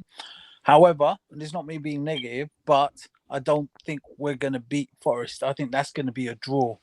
The reason I think that I've watched Forest, even though they haven't been getting the results, their defense has got a lot better recently, and they've got Aina back as well. Ola Aina's a top player. They've got a few players coming back. I think Sangare is coming back as well. I fancy a 1-1 draw at Forest, unfortunately, and I hope I'm wrong. No, we drew there last season. They're fighting for their lives. So, but yeah, all right, fair enough. Jason? I'm going 2-0 in both games. I think that the Chelsea ball is flat and there is no new manager bounce to be had. I like that. I like that. Just answer this one quickly, lads. How are you? Goodness therapy with the manager merry-go-round happening. Do we think Arteta may sparkle at Real Madrid or PSG projects? No, not at all. I think he's building something special at Arsenal, and he's got unfinished business, and I think he's very happy at the club. And look, he's been paid a lot of money as well, so I don't see him wanting to go anywhere else. He's an Arsenal man, and that's what I think makes it all the more special as well if he does eventually win trophies for us. I think that if he leaves, I think that when he leaves eventually, I think he does a Pep almost and has a bit of a break. I think he then goes to manage Barcelona. I think Pep needs to have a break personally. When you look at him now, scratching his nut and all that, I think he needs to have a break. Man. Yeah, no, I think we forget how intense. I mean, Marty spoke earlier about just grassroots, all of the things that you're trying to manage and all the things that you're trying to do. When you're talking about elite football at the elite level, like that's not as much money as they get paid. It's such an incredibly intense, and you see it with managers when you see like when they've been in a job for like 3-4 years and you see a photo, before photo and an after photo, you see the level of stress that they go through. So I think he would take a break. I think for him it's the Barcelona job and then eventually the Spanish job. Yeah, he's got it all. Jason's got it all mapped out for him, but I have to agree. Arteta's not going nowhere from Arsenal on that wage, mate. I'm telling you. Nowhere. Do you know one thing I will say? Like, that's a really good point because it's cost Pep Guardiola his marriage, you know that, and like his family life. Like these, they get paid loads of money. These guys get paid phenomenal amounts of money. More money than you or I will probably ever earn in our lives. But there is a sacrifice, and that sacrifice is their family. And is money and prestige worth that? You got to weigh it up. Each to their own. But you can see that the stress. It's a constant job. I mean, imagine managing like Manchester City or Arsenal. Like you're up at probably 5:30 in the morning, and you probably don't get to bed much before maybe 1-2 o'clock, and you've got people constantly into you. Like your phone what must be jarring as well? Having to do them interviews, isn't it? They've got to do it with like 10 different stations, isn't it? And you've got to say the same thing. And after a loss, you've got to do all these 10 and then you've got a load of geezers like us chatting a load of shit about you. Do you know what I mean? Yeah. You can see it when they get really spiky in interviews, and you can just sit there and you can see it. Probably the eighth one they've done. And that's especially exactly Pep, though. Especially Pep. I love watching Pep's interviews when he's lost or drew. Yeah, when you watch the actual full press conferences, and you see it, and you see it like I listen to Talk Sport, and like I just sit here and go. After a tough day at work, the last thing I want to do is speak to Ian the Moose Abrahams and have him just on a wind up, there's no amount of money in the world that you could pay me to do that and not lose my rag. Brilliant. Life balance, man. It's about balance as well, isn't it? Yeah. More than you know. More than you know. More than you believe. Pick up everyone in the comments. Make sure you smash the likes. What likes we on now, Dan? We got to the 50. Yeah, we got past it, bro. We're like 53 now. Big up Rodriguez, who's coming late. Xabi Alonso has 10 times the CV of Arteta. Well, I'm not sure about that. No, he's at Real Madrid, and look, I think we could talk about this for a whole nother show with the Xabi Alonso situation. I think that's the sort of managers like Alonso and Arteta. I don't think they will work at Real Madrid, but not many do. But look, Real Madrid, they're not what they were, are they? They've come to England and lost the last 5 times they've played there. So they're not a team I'm looking at in the Champions League, and I don't want to play them. Look, I've got respect for them. I'd more look at Barcelona and be worried, to be honest. They won the Spanish Cup. They did. They won the Super Cup. I want to thank every single person in the chat, every person who smashed a like, every person who smashed a comment, every person, even if you watched it for 1 second, or people that've been here for 2 hours and 47 minutes. I want to thank you all so much. It means a lot to all of us. Every time, man. It's love. Thank you to Waffle, who's come on, been in here from the start with us, Jason, Hugo, and of course Marty, who was kind enough to join us after just doing a podcast, coming back from a podcast. So I know that's must be a lot, Marty. So I want to thank you. Much love, man. Each and every one of you. Hugo, you're here every week as well. Yeah, all the time. Waffle, Jason, Marty, each and every time, man. Appreciate it. Jamie, that was in the chat earlier. We're going to try and get you on at some point. If it's not next week, it'll be the one after. Guys, do turn your notifications on, because me and Dan work. We both have jobs where, we can sometimes we get free windows, and when we do, we try to do lives. So we can't really set lives because we have clients at different times and such. But turn your notifications on, because we do go live spontaneously. I'm hoping to do one on Wednesday before the game. So hopefully Dan can join me, or maybe even someone else here on the panel. So get your notifications turned on. That's the main thing. Thanks everyone for watching, and we'll see you on the next one. Cheers. See you later. Take it easy. Please come and take Arteta away from us. Listen, stay away with your negativity. Arteta's the man. He's going to win the quadruple. Peace out. It's gone early.